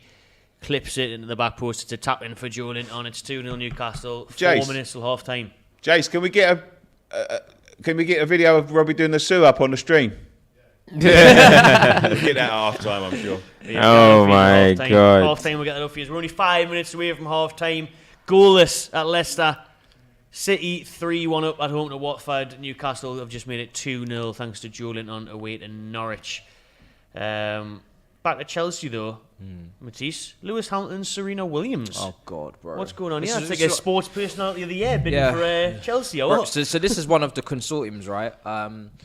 And this is one of the ones I don't want because they've just got too many hands in the pie. Way too many. These two are putting in roughly, reportedly by Sky, about 20 million, combined. Come on now, what's that all about? I think they're down there for For diversity. Lukaku's boots. Yeah, That's what that's they'll for. probably be able to pay Malang Sarr's wages. And I think they're involved for diversity in terms of, pushing, important, values and what in within the club. But it's just a little bit of a mess for me. And I heard Lewis Hamilton speak. And listen, I'm a massive Lewis Hamilton fan. My favourite Formula One He's a driver. massive Arsenal fan. Exactly, which doesn't bother me. Everyone say, Doesn't bother me if he knows exactly, But I'm hearing his interview for Sky in terms of Formula One, and he's speaking about it. I'm just like, you don't really know what you're doing, do you? You're just kind of just involved, opportunistic. For me, it's an absolute no there. So yeah, it's a bit all over the shop with that consortium, but hopefully this gets wrapped up soon, to be honest, because I've had enough of it. Well, I think it's going to be a long process for you, to be honest, mate. Very much so. Do you know what I was asking the other day? And I still haven't got an answer. Can you buy away tickets now going forward? I think away tickets are fine. It's Yeah, the away tickets are fine, aren't the home games where we obviously You just can't the sell season them. ticket Ticket holders, yeah, because they've bought their season tickets, from the beginning, but everybody else is you can't. So So why against can Arsenal you- it was like 25,000. But why can you buy away tickets but I not think the home away tickets? tickets may go to the home side in terms Yeah. of the revenue. Capped, isn't it? The away Capped, tickets are capped at yeah. £30, and Yeah, so something like that. But yeah, plus it's- the supporters that will be going to Stamford Bridge will be paying for pies and pints and all that. yeah, Yeah, and yeah. then it Extra goes to the revenue. club, and right now the club is Can I? sanctioned all I'm that. going there Sunday. Can I get a pint? I don't know. I can't go and get my pint. So if you can get your pint, that's all I need to know. I was there last month. You can do that. You can. But when you was there, it was a full capacity available. Yeah, I think that the was the last game, wasn't it? The Arsenal game might have been the first one where we couldn't have the full capacity. So whether you can get your pint, I'm not sure. But if they stop you, then you know what's going on. You might have to bring pints in. I'll take a packed lunch. Sneak them in. Sneak them in, mate. Sneak them in. Pack lunch, yeah. Little flask. Right, and I got one back against Birmingham in the chat. No, that's a Women's Super League. Women's I'm so Super sorry. League, I yeah. thought that was the championship. Brighton already Sorry, relegated. Oh, shut up. We can Ahead still of time. report on the Women's Super League. Don't worry about that. Brighton 1, Birmingham City 2. Yeovil 1-0 up at home to Stockport. A couple of goals flying in late in the first half. Yeah, still nothing at the King Power though, Nicky. Terrible, man. I'm watching it on here. It's an awful game of football, to be honest with you. I said this on the preview. Inconsistency FC. These two have been so inconsistent. It's unreal. Leicester, well beaters at 1 minute. You know, absolutely in the mud the next. And Villa, you just said 15th. Got to be finishing that long stuff. 2 games in a week where Leicester keep blowing the lead. The other went 1-0 up against Newcastle. They went 1-0 up until the last second at Goodison Park. So they keep on losing the lead. Just look back here. Newcastle should have made it 3-0 there. Sean Longstaff. Bit of an open net there, and he blazes it over the bar. The player they told me was better than Declan Rice one time. Yeah, I mean, Geordie McFlair. That was Ollie's fault, man. That was Ollie's fault. Trying to get him for 50 million. Dan knows all about Geordie Ric Flair, mate, didn't he? And the wooing in the pub and everything. Good times. Sean Longstaff was once linked with a 50 million move to Man United. Yeah, listen. Mental. Mental. Oh, dark days, mate. Dark days. Shout out to you guys from Portland, Oregon. Shout out everyone tuning in from around the globe there. Chibuddy G. No Europe for United. What a time to live. Don Robbie getting ready for Nigeria with that dancing. She's got the trip there next week, I think. There is a goal in the championship this time. There's a goal in the championship. It's Peterborough 0, Forest 1, Sam Surridge. Yeah, Sam Surridge scoring just on the stroke of half time. Big goal for Forest. Just have a quick look there at the championship table. That'll see them sitting in the playoffs. It's heating up there. Obviously, only a couple of games left of the championship season as well before we get into the big fan of the playoffs. Yeah, massive. We've won the playoffs a couple of times, yeah, and it's fourth Forest now. It's exciting. Oh, really? Huddersfield are third, Forest are fourth, Luton Town in fifth, and Sheffield United in sixth as it stands. It's close between very Millwall close, and isn't it? Sheffield Very United, close, isn't it? yeah. Even Middlesbrough and QPR can still get in. I didn't realise. I didn't realise it was extremely that close. Blackburn probably just out of it now on 63. Yeah, but It's very close down now. There's only 2 games left. two games left. Yeah, 2 games left. Big game in the championship today was obviously Stoke have scored against QPR, so that probably ends there. Jacob Brown. QPR. Green Spot Raiders there. Fierce rivals won't return to. That's the my bridge. boys, man. It's my club. How many teams do you support? Half Cams? time at the King Power. You lived in it. Don't worry about me. All teams are flying in. Yeah, you've had nothing to cheer about there, have you, Nicky? The King Power, nothing to write home about. No chances or anything. Goal in League One, Ipswich have taken the lead on the stroke of half time against Crewe. Ipswich, big club there. In League Yeah, One, aren't massive. they? Big club, Ipswich Town. Used to be managed by Bobby Robson. See what the League One table's saying. Ipswich, they're struggling though, aren't they? Ipswich in League One, where, 9th, so they can't really come up. Look at that League One though. Nicky. Ipswich in League One, Sunderland in League One, Sheffield Wednesday in League One, Wigan, who were in the Premier League for quite a while. Premier League graveyard, isn't it? Really, Bolton. Bolton there, yeah. Bolton, yeah. Charlton Athletic, Alan Caversley, good times. Yeah. Yeah, some big teams. Dean Ambrose's team. Yeah, Wigan obviously set to come up. MK Dons. They're going to play the Robbie stream now, I think, as soon as it's half time. We'll cue the Robbie clip now of him suing outside of the Emirates after that 3-1 win against United.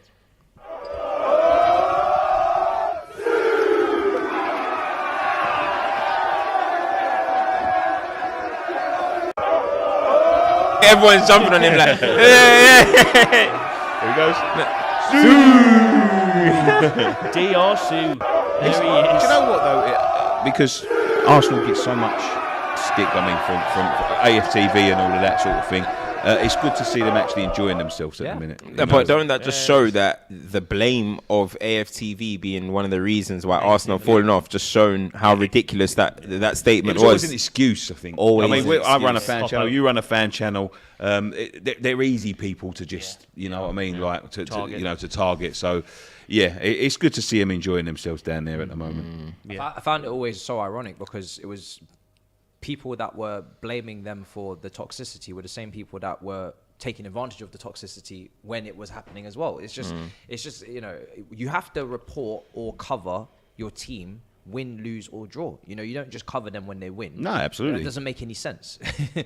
That's the best thing about what we do, content creators, fan channels. We just be honest with what we're seeing. I think that's why people like it so much. You get good moments, we're celebrating maybe sometimes over the top, and then sometimes when we get beat, maybe we're overreacting, but that's because we're so passionate about it, isn't it? Yeah, I mean, look, overreactions is a part of it. We've all had. You see, even pundits do it. Yeah, of course, but we've all had viral videos where someone's probably gone a little bit over the top and everything else. But in the whole, I'd rather listen to, and this is no disrespect to the pundits that you've got on here, but I'd rather listen to a guy that watches his team week in, week out, who's there every minute of every game, rather than watches the big games against the Uniteds, the Arsenals and the Chelseas and all that sort of thing, and then makes an opinion from now.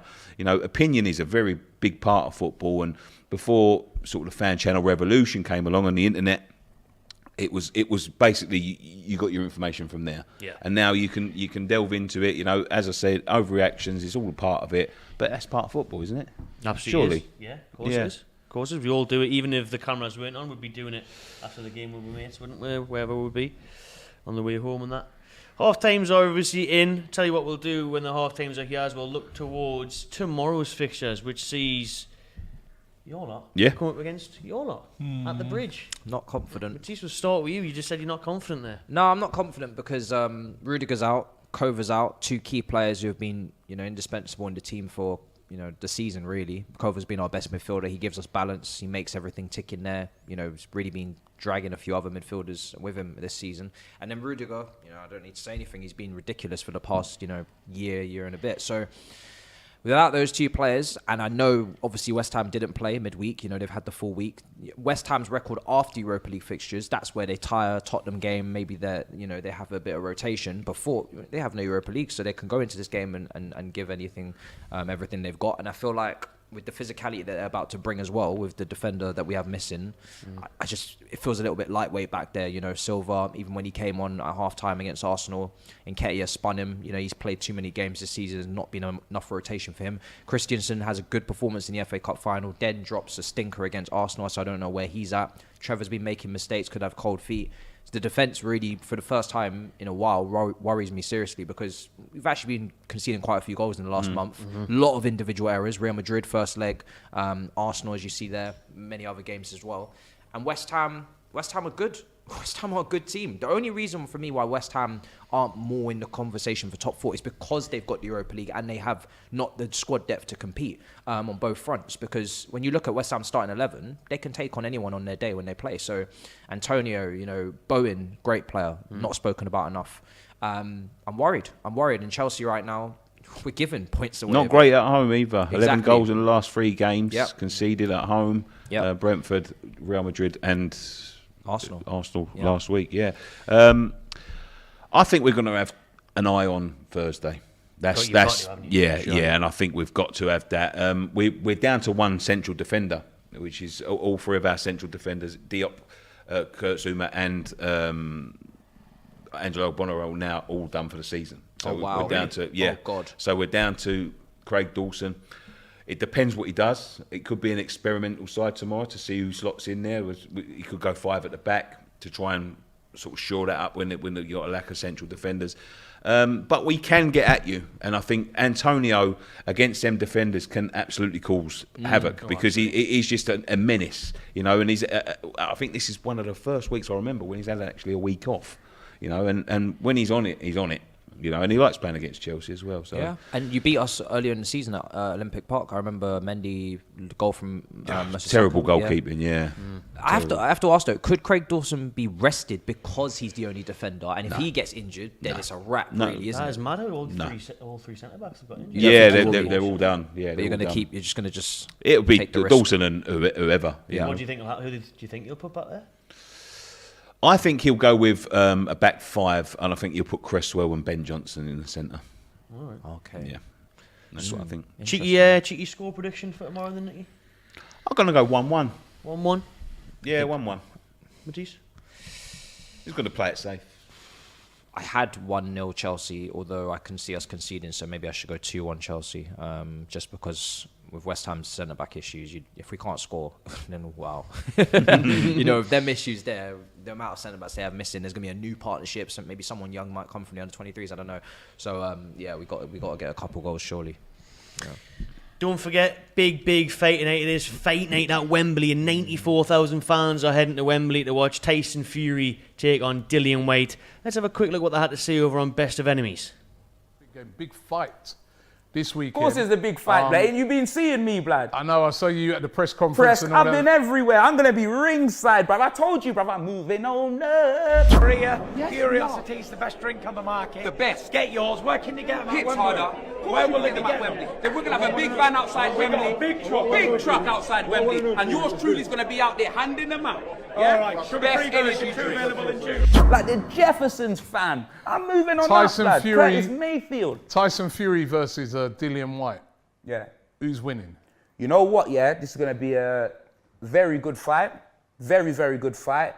Dillian Whyte with them body shots that's what it is. Them body shots, people are thinking, oh yeah, Tyson's big, this, that, and the other. Blood, I saw them standing next to each other. And of course, Tyson is big. In fact, Tyson's a unit, blood.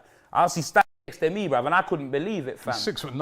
I had to call myself Little X, blood, instead of Big X, bruv. We were looking like the Dudley boys, bruv. Barbara Ray and Devon, fam. You know what I mean? But yeah, Tyson, he's massive, but for me, I reckon if it goes the distance, Tyson will win, but Dillian will have to stop him. I can't see Dillian winning on points. That's my honest opinion.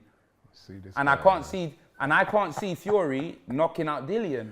That's the thing. There's he got to, right? What? This is now he's turned it into like these little journalist pundits because. What do you mean? The other day he said on. to me he thought Dillian Whyte would win, right? Go find the footage. Go find the footage. Jason, please. No, it find wasn't the footage. footage. No, it wasn't we didn't footage. talk about it on Best of we Enemy. were talking about it.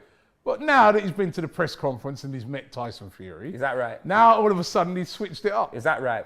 I'm telling you. Who's yeah, winning? This guy's Just lying, say. fam. Why are you This giving guy- me all these scenarios? Why are you lying for, Who's blood? going to win? Huh? Who's going to win? What do you mean who's going to win, blood? Like I said, I don't know, blood. You're scared of Tyson Fury's dad come thump you up if you say Nah, yeah, let me tell you a story, yeah. Imagine, yeah. You So don't miss imagine about I was it. there working, yeah, wearing like the Furiosity thing and that, yeah. And I know Dylan's kind, like I know his brother and that, innit? So obviously Dean was there, blood. You know what I'm saying? I was like, Dean Lomachenko. Yeah, I'll call you by your real name now, blood. Do you know them? Nah, I don't care, fam, because man got him in, yeah. I got Dean in. Imagine I got Dean in. Then he looked down at what I was wearing and was like, oh, what, you with them, man, yeah? Man got the entourage in and that. And then them man were all looking at me like they wanted to fight Big X, blood. And then the Tyson Fury ones with all their tracksuits and that. I was like, hey, you man, blood, you know the gypsies? You get me? Them man were all laughing at me, high-fiving me and all of that in the back. And I said, bruv, you man better back the thing if it kicks off, you know? Because obviously I'm not taking sides, but the way that, it's not even Dillian Whyte, it was Dillian Black. It was all man them that rolled through, blood. There weren't one white person about Dillian Whyte. Change your name, fam. I'm telling you, blood, it was an after 8 camp rolling. They're all staring me out, blood. Even in the press conference. Brixton, man. Tell you this. And then the woman, yeah, the Furiosity, Amy, you get me, big up yourself. She asked me if I could wear the Furiosity hat to when I go to the fight ringside. I said, you're smoking budge, Amy, blood. I was like, I ain't got life insurance, fam. Who you backing? Who am I backing? Who's winning it? I'm backing Gyal, blood, when I get home, fam. Who's winning the fight? Stop trying to swerve the question. Huh? Who's going to win the fight? The audience, because this is a mega fight, blood. You know what I told you. You know what, right? I think what you said actually earlier, that is a good shot. Like, Dillian Whyte, I think if he knocks him out, I think if it goes Tyson Fury, the skills he's got, the size of him, Yeah. I still think he's underrated. He's an unbelievable boxer. But so Dillian Whyte's underrated as well. What you got to realise Dillian Whyte can bang. But G, Dillian Whyte can't hit harder than Wilder. I know that for a fact. He doesn't hit harder than Wilder, but Wilder's and Fury got up. But Fury Yeah, got that's up true. with longer than a 10 count. I'll admit that it was longer. I've seen it. It was a bit longer. Do you know what I mean? Fury got up. Yeah, so, it's gonna be an and he interesting can't hit fight, harder man. than Wilder. But if Dylan, it's that uppercut. If Dylan hits him with that uppercut, but remember Fury's, I mean, look how tall Fury is. Fury's massive, man. That's what I'm saying. So you've got, I'm thinking, Huge fight tonight then, isn't it, at Wembley? Tyson Fury, Dillian Whyte, heavyweight clash. Good to hear what expressions and Robbie had to say there. Don't forget we will be doing a stream on DR Sports as well for that to watch along for it. You looking forward to that fight, Nicky? Yeah. I always like the big fights. Big fights. Not a massive boxing fan, but I do watch the big ones. Everyone tunes in for the big ones, don't they? I can't see Dillian Whyte, you've got to put respect on Dillian Whyte's name, the body snatcher, but I think Tyson Fury will have too much for him in the end. I think so. Yeah. Man. Let us know in the comments who you think is going to win that big heavyweight clash at Wembley tonight. Tyson Fury versus Dillian White. Got a super chat here from Cyrus. Nicky, is it just me or is Areola better than Fabianski? Well, I think age is catching up with Fabianski. Still a fabulous goalkeeper, but Areola's the up and comer, I'd say. Back to the Sunday games and before the second half's getting underway. Brighton against Southampton, bit of a dead game that one to be honest, isn't it? I mean, Southampton have checked out. I won't be tuning into that. Brighton played well last couple of games. Yeah. But they've got nothing to play for No, now. I watched Burnley versus Southampton on the Friday, and Burnley just ripped them. Absolutely ripped them. Southampton, they tried for the first 10 minutes, and then Burnley, you could see who needed to win and who didn't. You know what I mean? Yeah. It's kind of the same against us when we beat them 6-0. I don't know where they pulled that performance against Arsenal from when they beat them, but yeah, Burnley tore them a new one, and they should have been 3-4 up at one point. So yeah, it was a madness. They couldn't defend for their lives. Yeah, checked out. I think both them teams, especially Hasenhüttl, Southampton. Burnley Wolves, though, on the other hand, there is everything to play for on that one for Burnley. I'm backing Burnley for that one. Same. Honestly, I think there's lots of fight there. As I say, I think Everton will go down. I really do. I really do think they're going to go down. It's tight. I just can't see them getting anything. Is it today? Yeah, tomorrow. Burnley Wolves 2:00 before Everton travel to Liverpool as well. So yeah, put the pressure on them. It's going to put massive pressure on them. I can't see Everton getting anything at Liverpool. Burnley, Wolves are an inconsistent side. They're up there, but they've had a couple of dodgy results in the last few weeks. So yeah, I can see Burnley doing that. I think the fighter just will take them through. Did you think though when Dyche got sacked, they must have someone lined up to immediately come through? And considering it's been over a week now, they've just left the caretaker in charge, Mike Jackson from the under 23s, and obviously he's done a good job. I just thought it was an odd sort of sacking. I never pinned Burnley to sack him. He's done it for years and years and years. Dyche there on a shoestring budget as well. Maybe it was just a point where they had a meeting and just said, look, I'm fresh out of ideas. It feels like he is Burnley. Yeah.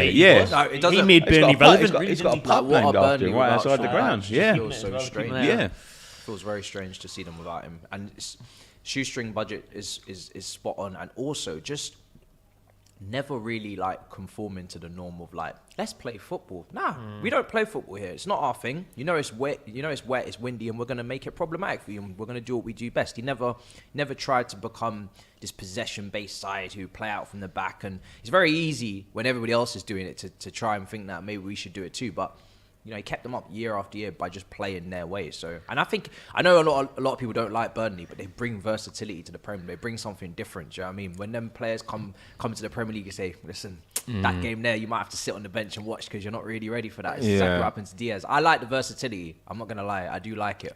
I think it's like when Stoke decided to sack Pulis, innit? They wanted to go in a different direction. Yeah. Did it work out? No. It didn't really. Do you know what I mean? But I think Sean Dyche is actually in a position, even though he's finished 7th twice with Burnley. Yes. But I think he's in a position where, just like Stoke, because Stoke finished 8th, I'm sure it was. They did. I don't know how many clubs are going to actually go for Sean Dyche because, again, like you said, he's just not the modern day kind of thing. Do you know what I mean? So I won't be surprised if his job is like a West Brom in the Championship or something, like, honestly. I think he's one of them managers that a team fighting relegation would pick up.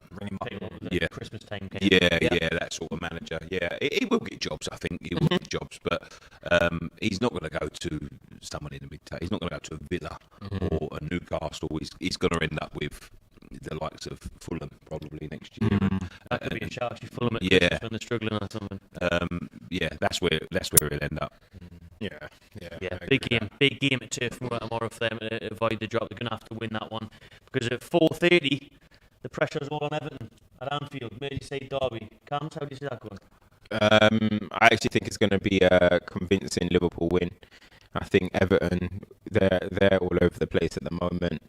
I think Liverpool, as Nicky said as well, like, mate, they're on a roll at the moment. And if the season had started in this type of moment, I would have said Liverpool are going to win the league. Yeah. But, so I can't see anything else. Anfield is like a cauldron, man. You know what I mean? So just beat United, their first rivals. Now they're going to come to their City rivals.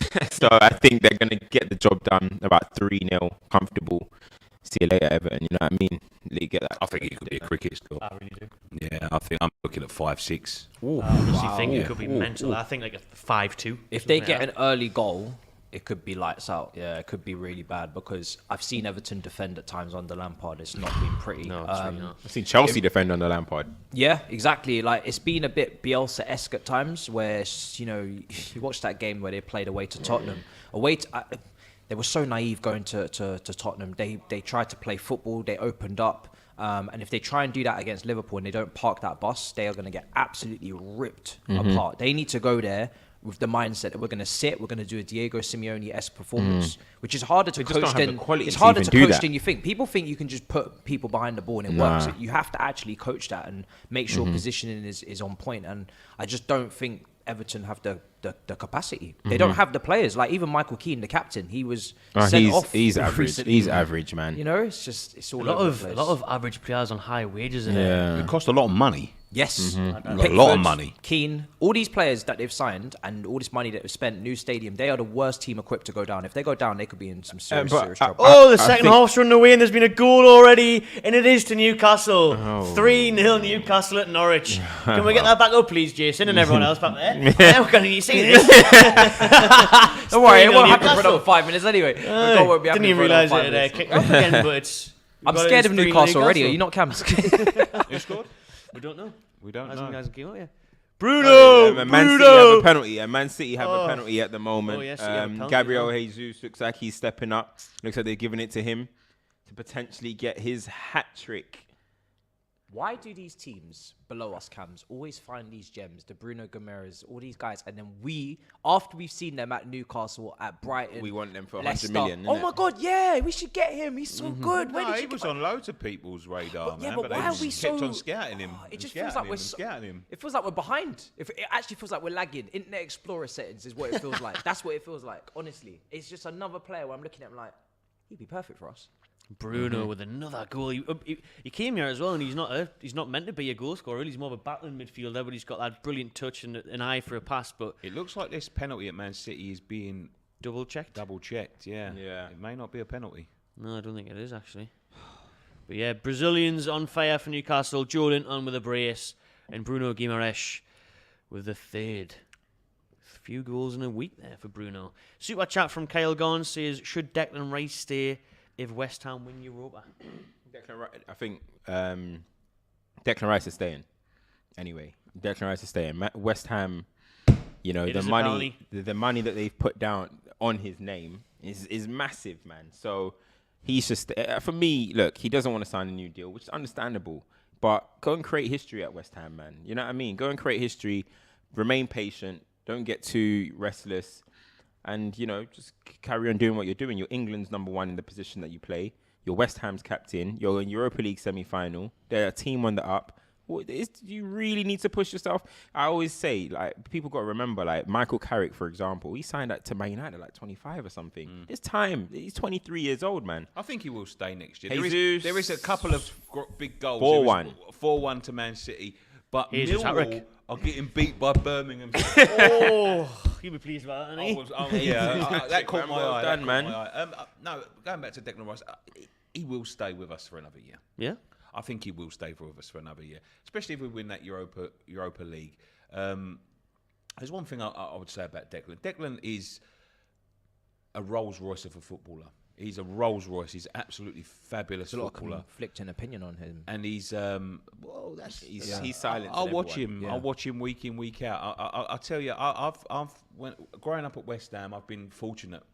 I've seen Joe Cole, I've seen Rio Ferdinand, I've seen Michael Carrick, I've seen Jermaine Defoe, I've seen Glenn Johnson, I've seen Frank Lampard. Yeah. He's better than any of them. Really? Yeah.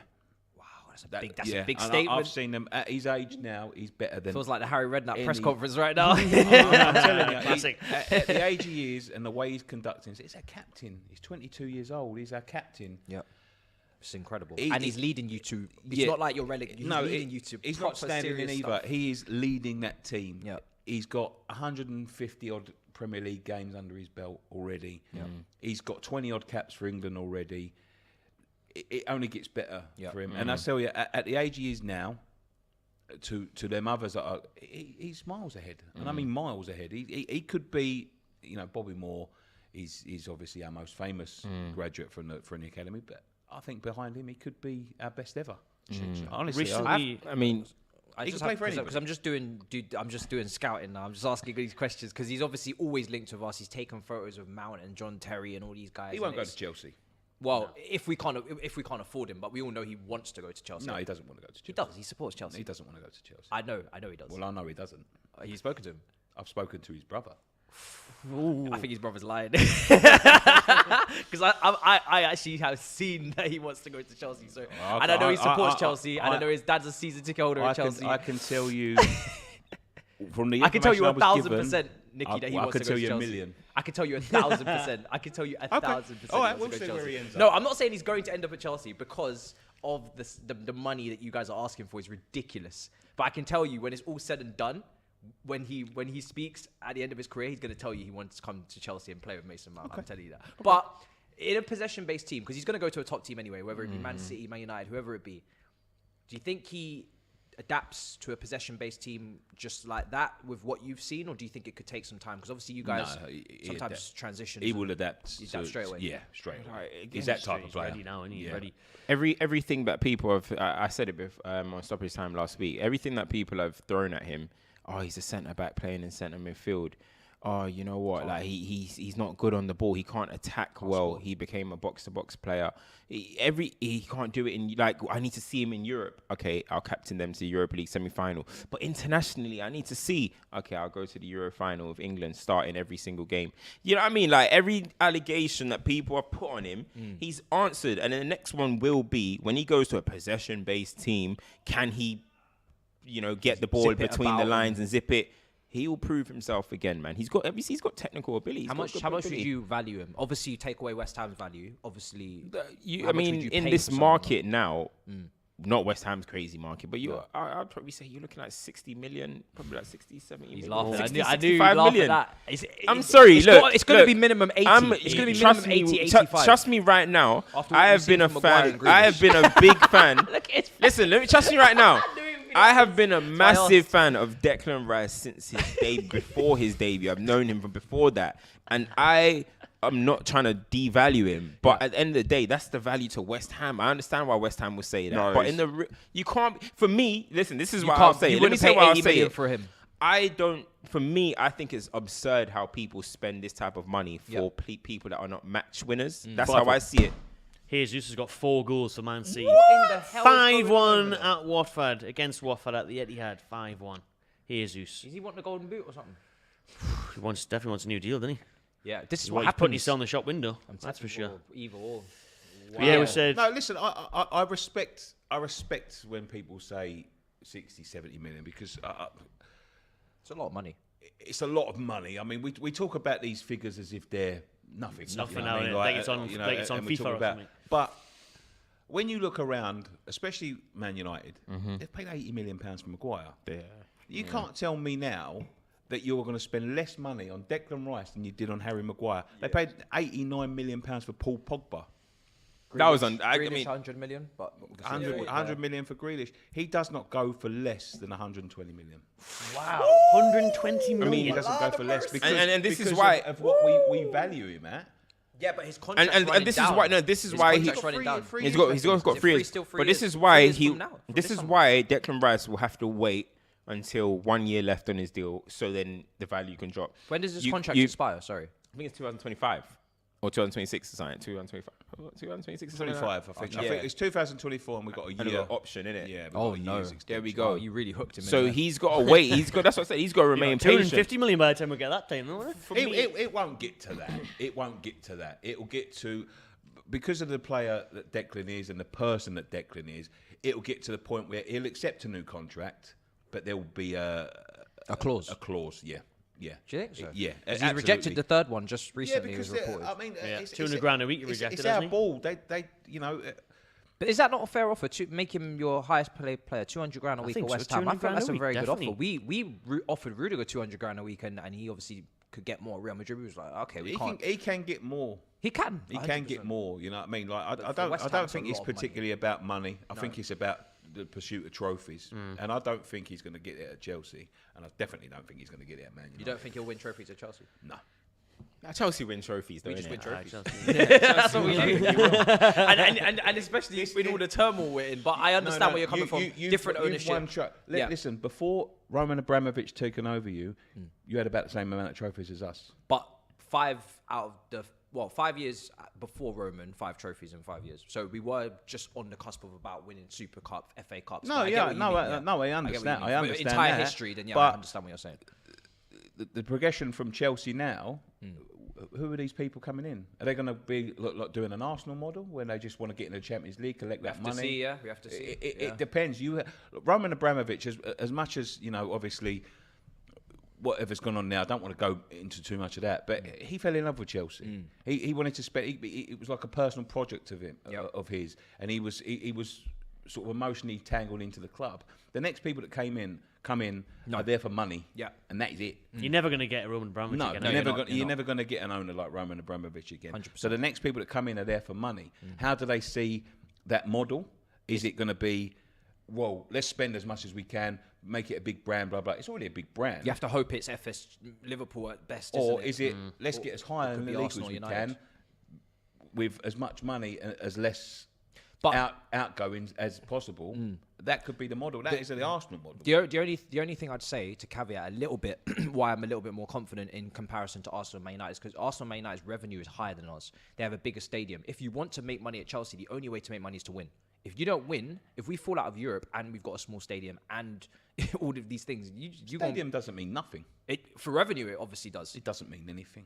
You don't think so? You can. They make. I mean, Man United and Arsenal make with the money that goes into the clubs in terms of what goes through the gate to what comes in through the TV. It's a drop in the ocean. It's probably one player's wages. That's. Yeah, maybe so. God's honest truth. We've done. Do you wish you never moved? You stayed at Upton Park a bit. Fulham 1-0, by the way. Stay at Mitrovic, who else? is just scoring his 41st goal of the season. Wow, crazy. Be interested to see how he gets on next year because it's always been that thing about Tuchel. I think not he should good enough leave for the Premiership. I think he should leave. I think he should go try and find his way to mid-table team. And Go like a Villa or this something. Fulham coming up back down Fulham, we've seen it already. He Like was at Newcastle before. Yeah, try and get yourself to a decent team, man. That's what I think anyway. Well, we've obviously got in the chat there on the back of the discussions there, how much is Declan Rice worth? So get your comments in. We also had a poll earlier. Who do you want to win the league? City 56%, Liverpool 43%. It's very close. I'm quite surprised at that. 60 million tops, 100 million max, 70, 50 million, 80 million is good. I think he'd go for about 90 million. No, but the thing is, look, guys, the thing is, I just don't think, and I agree with what you mentioned about Maguire, but I just, maybe it's just the way I see football, but I just don't think players should be going for that much money unless you are going to be winning me matches week in, week out. I feel like that money is match winner money. Like, goals. It's like the Magic Man money. The Magic Man money, like 100 million for a defensive midfielder that's got a box-to-box midfielder is unbelievable for me. That's outrageous. I don't know about Nicky, but I'd still call him a defensive midfielder who has the ability to move forward into midfield because, in a midfield three, I'd still want him as the sit. Who was the cog the defend in Chelsea's first title? Well, it would be what? Makelele. You've got Makelele. Yeah, you've got. Who was the cog in Real Madrid's? Makelele. You comparing him to Makelele? Yeah, you see. I mean, you still needed the world record fee of Zidane's. Lampard, and you know what I mean. You did need. Those are the guys I will be putting 100 million for. I'm sorry, I can't put 100 million. Who was the cog in Man City's company? Fernandinho. Nah. But no, listen. The position is onto that.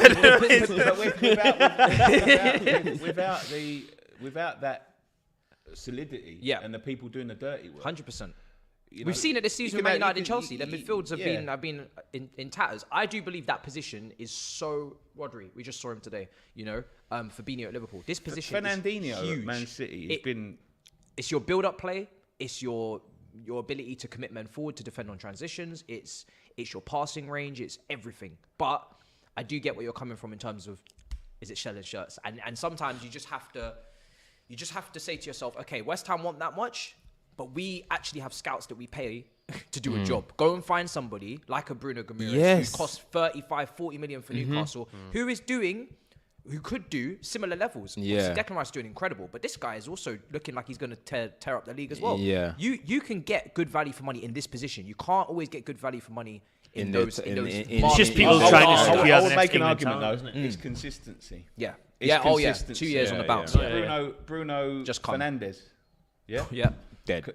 Last year, last year, when he first came to the league, came for £50 million. On fire. He's on fire. He's scoring 20 goals in a season. This season, Next Gerrard and Cantona on that. awful. I think you pay the money for consistency, and if you say anything about Declan Rice, he's consistent. Very consistent. Yeah. No, he's You know what you're definitely gonna get. consistent. Every season gets better as well. But I just don't know, man. I just don't know. I mean, how... Newcastle's lovely football. Yeah, build up play. I mean, last when you passes think a bit. about like these guys going for that type of money, 100 million, 220 million, whatever for a midfielder in that position, it just makes you think. Like, imagine like a Luka Modric in his prime or something. What would he be? 250 million? Yeah, That's outrageous. absolutely. It's too much. But then, it's getting silly, I think innit? It's all all of of a a sudden sudden we put a cap on these we things. start to put the moral thing on. Oh, should we be spending this much money? If it was killing Mbappe and you're spending 250 million pounds for him, you wouldn't even bat an Yeah, eyelid. because You'd he's go, yeah, the come on, match come on. winner. The guy, He isn't he? brings you into the stadium. You know what I mean? You want to see Mbappe score goals, step overs, do all these type of things. But do you know what I mean? Listen, when I see that money, even for centre halves and stuff, okay, some have turned out. the Van Dijk, marketability as well, isn't it? Let's be honest. When Van Dijk went for 75, I don't know about you guys. I was like, 75 million. I always rated him, but I was a bit surprised. Yeah, I about rated it, but I 75 thought million. that is Wasn't it? crazy. Yeah. He's been brilliant since Celtic, but Yeah, that was a lot of but money. that is outrageous money. But okay, But there he's is no- proved But it. no one cares there is- now there because is- he's but there incredible. is no- No one will care about Declan Rice's price But if if he does what well, does the yeah. bits But to do. there is Yeah. no, what's the word?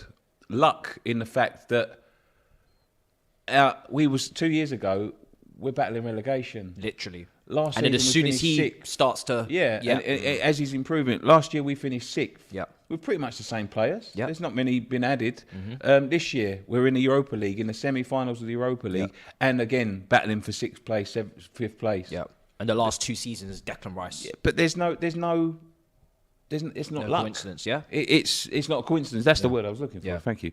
It's not luck. It's because he's playing well. When he gets the team playing well, he ties everything together. And them sort of players do. I mean, you know, you get the Agueros and the players like that get the glory. But you know, the Yaya Toures and the Makaleles and that, they're the one that do. You know, they're the one that get the cogs Get the spinning. ball up there. Yeah. Yeah. And they're important. They're as important players as the goal scorers. Believe me. Super chat here from before. We've been deep in discussion, so this was from a bit ago. Yeah, I got Velan saying, well, how have they not made fun of you for Rudiger? Well, we talked about Rudiger earlier, didn't we? Yeah, but you guys were really nice about it. Yeah, Do you know what? I feel like at this point, there's just too much to banter Chelsea on, whether it's the Arsenal performance, the Brentford performance, the fact that we have no owner, the fact that we still have that cup lingering around on someone on set, talking about save the bridge. Now people are even starting to question Tuchel, which I find is mad in my opinion. He's 15 months in the job, but yeah, there's too much content around my club's name right now. So take your picking. Jabari Joseph said maybe 120 million rupees for Rice. Not pounds, rupees. Listen, you've all got your opinion. I've got my opinion. That's it. That's it. Still 5-1 at the Etihad. Still goalless at the King Power. Ah, Anything happening at all there? No, I'm thinking about turning this off if I'm honest. I must say though, if you do win the Europa League, it's not even a conversation. He has to stay. He has to stay and play Champions League football. For Norwich West Ham. nearly That pulled would one be back. that would be crazy. Yeah, he would. I mean, that's really what he wants, innit? He wants to play in the Champions League, innit? And if he can get that, He with wants West to Ham, win the Champions League, Yeah. not play in the Yeah. Champions League. He wants to win the Champions League. If he can get that with West Ham, mate, that's First that's, Champions that's League season beautiful. at Olympic Park. You got to take that 100%. That is Them beautiful bubbles for him. blown. I have to ask about Bowen though. Where did you get Bowen from? Because he's just from Hull. That is an incredible. How much? It was peanuts, wasn't it? 20 million. 20. Okay, so you definitely He was see doing well in the potential. Championship, innit? Yeah, He was yeah. doing But bits. he's some player. Really, really Yeah, underrated. he's coming to his own. He wasn't fantastic straight off the bat. He wasn't. You know, there's been a little bit of sort of moulding in making him, but he is a very good player. He's an excellent player. Should be playing for England. He should be. He should be. Yeah. Yeah. He's got to be on that plane to 'Cause Qatar, hopefully, hasn't he? West Ham have always been signing like a lot of 10s recently, like your Lanzinis and Yeah. even Wilshere came and who else was there? There was obviously Payet and so many flamboyant, Dimitri big Payet. names, but What a it's player, Bowen mate. that What a stands player, out. You know what I mean? From whole city, he's just balling out right now. What It's crazy. a player. Payet was unbelievable. That one season at West Ham, I'm telling you, is one of the most. That's one of my favorite favourite seasons. I loved individual him. performances. Honestly, Yeah. I think I What a loved player! him. You see the goal he scored a couple of weeks ago. Yeah, come on. The guy's still got him. ability, Unreal. is out of this world. Yeah. Honestly, I just don't know why Why he he didn't hasn't make had it. obviously maybe Mindset, mentally, innit? attitude. You get that. You know what I mean? It happened with Ben Arthur and Adel a few Taarabt. others. You get that, but. Mate, even every time he plays, like he looks the best player, bro. Even with France, when he was with Pogba and all Yes. these guys, Do you remember that? Euro Yeah, 16, yeah. he was he looked the best player. He was playing with Griezmann and all these ballers. The guy's something He feels else, like man. a cage player, doesn't he? A bit. Yeah, the bro, way he yeah. plays, He's he's like like street- You just gotta let him do his thing, innit? Yeah. Some of the free kicks he was scoring at West Ham was ridiculous. Like it felt like a Gareth Bale at Tottenham season. It was that good. See that? See him in his like peak. That's the money I'll put down. You know what I mean? 'Cause I want to watch him. You know what I mean? He cost us 12 But you know million, what? by the way. Declan get a couple goals himself. You know, I've said Lately, he does get a couple yeah. goals himself. He's got a little bit of a shot on him from range. Doing his thing, but sometimes I think he shoots a bit too much. Too much, I've yeah? said it before. Yeah. I remember he came on against Kidderminster where they were struggling, and he just completely was like, "I'm gonna be that guy. I'm gonna change this game." As soon as he came on, I was like, "Declan's gonna score 100%. He's gonna take them through to the next round here." Michu as well. See, so he'll remember Michu as well. That first season he had yeah, for it was. Swansea. Yeah. Michu, unbelievable. Eves is asking here, Matty, would you take Mitrovic back now that he scored 41 goals this season? Go on, Matty. We aim higher in the Premier League. Yeah, aim do you think higher that than too? Mitrovic I now. think that as well. I really Yeah. think he's just going to be not bog Premier League standard. striker. I think Who's he'll have a that? good season in the Premier League Mitrovic next in year. the to be Prem. I honest don't with you. see anything really from Mitrovic coming from the Premier League. I think maybe 7, 8, 9, 10 goals max. I mean, 41 is ridiculous. Yeah, and we've it's seen it'd Ivan be hard Toney have a for good Fulham, season. innit? So I think he will have a good season next year. To be honest with you, I wouldn't take him back in Newcastle though. He's been there. He's didn't quite work out for him, but good luck to him anyways. I think he could find a good team, maybe like a Southampton or something like that would be a good fit for Mitrovic if it doesn't work out with Fulham. Brighton need a striker. Brighton Badly. definitely needed badly 4 strikers. Yeah. I'd take it. We ain't got a striker at all, so I'd definitely West take Ham, him. that'd be a good shout. Who's West Ham's? Oh yeah, Antonio. That's it. Though. No Antonio's not- rotation. He's trying, but he's not the standard in my opinion. He's not a striker. That's the problem. He was a winger, wasn't he? Clement, just touching towards the box tonight. Fury by KO, unanimous decision. That is probably the favouriteable shout. And don't forget, 9:30 p.m. tonight, the stream for the Fury versus White watch along. Tune into that. If he wins that, which I expect him to beat Dillian White as good as he is, I want to see Fury versus Usyk. I know it's a bit of a mismatch in terms of like Size. but Usyk was so good technically against Joshua. It was honestly one of the best fights I've seen in quite a few years. I just want to see what happens. I know it's a size, like in the heavyweight division, you couldn't get more of a difference in terms of the size. That's probably the two polar opposites, but I just think technically they're both just so good that I would like to see it. So, but yeah, it's a mess right now if Joshua and Joshua's done it. Yeah, if he doesn't get that Usyk rematch, they need to get wrapped some up. wins, man. It's a madness. But a big sellout crowd will be expecting a big fight tonight for Fury versus White. We've got a couple of scores. You had 20-odd minutes to go. Stevenage 2-0 up at home to Tranmere. Walsall 1-0 up against Port Vale. City still 5-1 out in front against Watford. Newcastle still 3-0 up at Carrow Road as Delia Smith watches on, where it looks like that'll be Norwich City down again there. Yeah. Nicky? Yeah. Relegated now. Norwich and Watford sealing 20th and 19th place by the looks of it. More defeats today. 18 still for grabs between Everton and Burnley. You've turned off Villa Leicester. You had enough of that. Yeah, Like but 0-0's in enough and done and dusted. Well, it's so uninteresting. It keeps on switching itself off, and that's how interested I've been in it. I keep on forgetting to turn it back on. I thought there'd be a couple of goals. Like. Saints Yeah. aren't really good at clean sheets, Leicester and Villa, but Norwich a are little going bit down, time. but I think they should keep Dean Smith though. I think keep so, Dean yeah. Smith. He'll Good get. idea. I think Good. he can get it back up. I think- he's not that bad of a manager. I think they tried to over revamp it. Obviously, Grealish left. They tried to do a lot of like moves. I just didn't think it worked out. Sometimes, we mentioned it kind of like with the Stoke situation. Like sometimes I feel like clubs, they try and fast track their progress, and then it just goes backwards. You know what I mean? I think Aston Villa in that case, and I know it might be forced because Grealish left and he was unbelievable for them. But I don't know. I don't think Dean Smith is a terrible. But manager, even then, look at honestly. where Gerrard's took over. Dean Smith was probably around the same position, wasn't Yeah. he? 15, something like that. So they haven't really moved anywhere. And Villa, he got off to a good start at Norwich as well, Dean Smith. But that side is very much a championship side, Norwich, isn't it? The players that are in there are just clearly not They good just enough. don't. They just. I mean, look, the whole club I think is worth about 25 million quid. It's something ridiculous like that. I think I was talking to a Norwich fan. Yeah, they're just. That's like League One value. Yeah, it's mental. It is crazy, but yeah, I don't know what to say. They're just.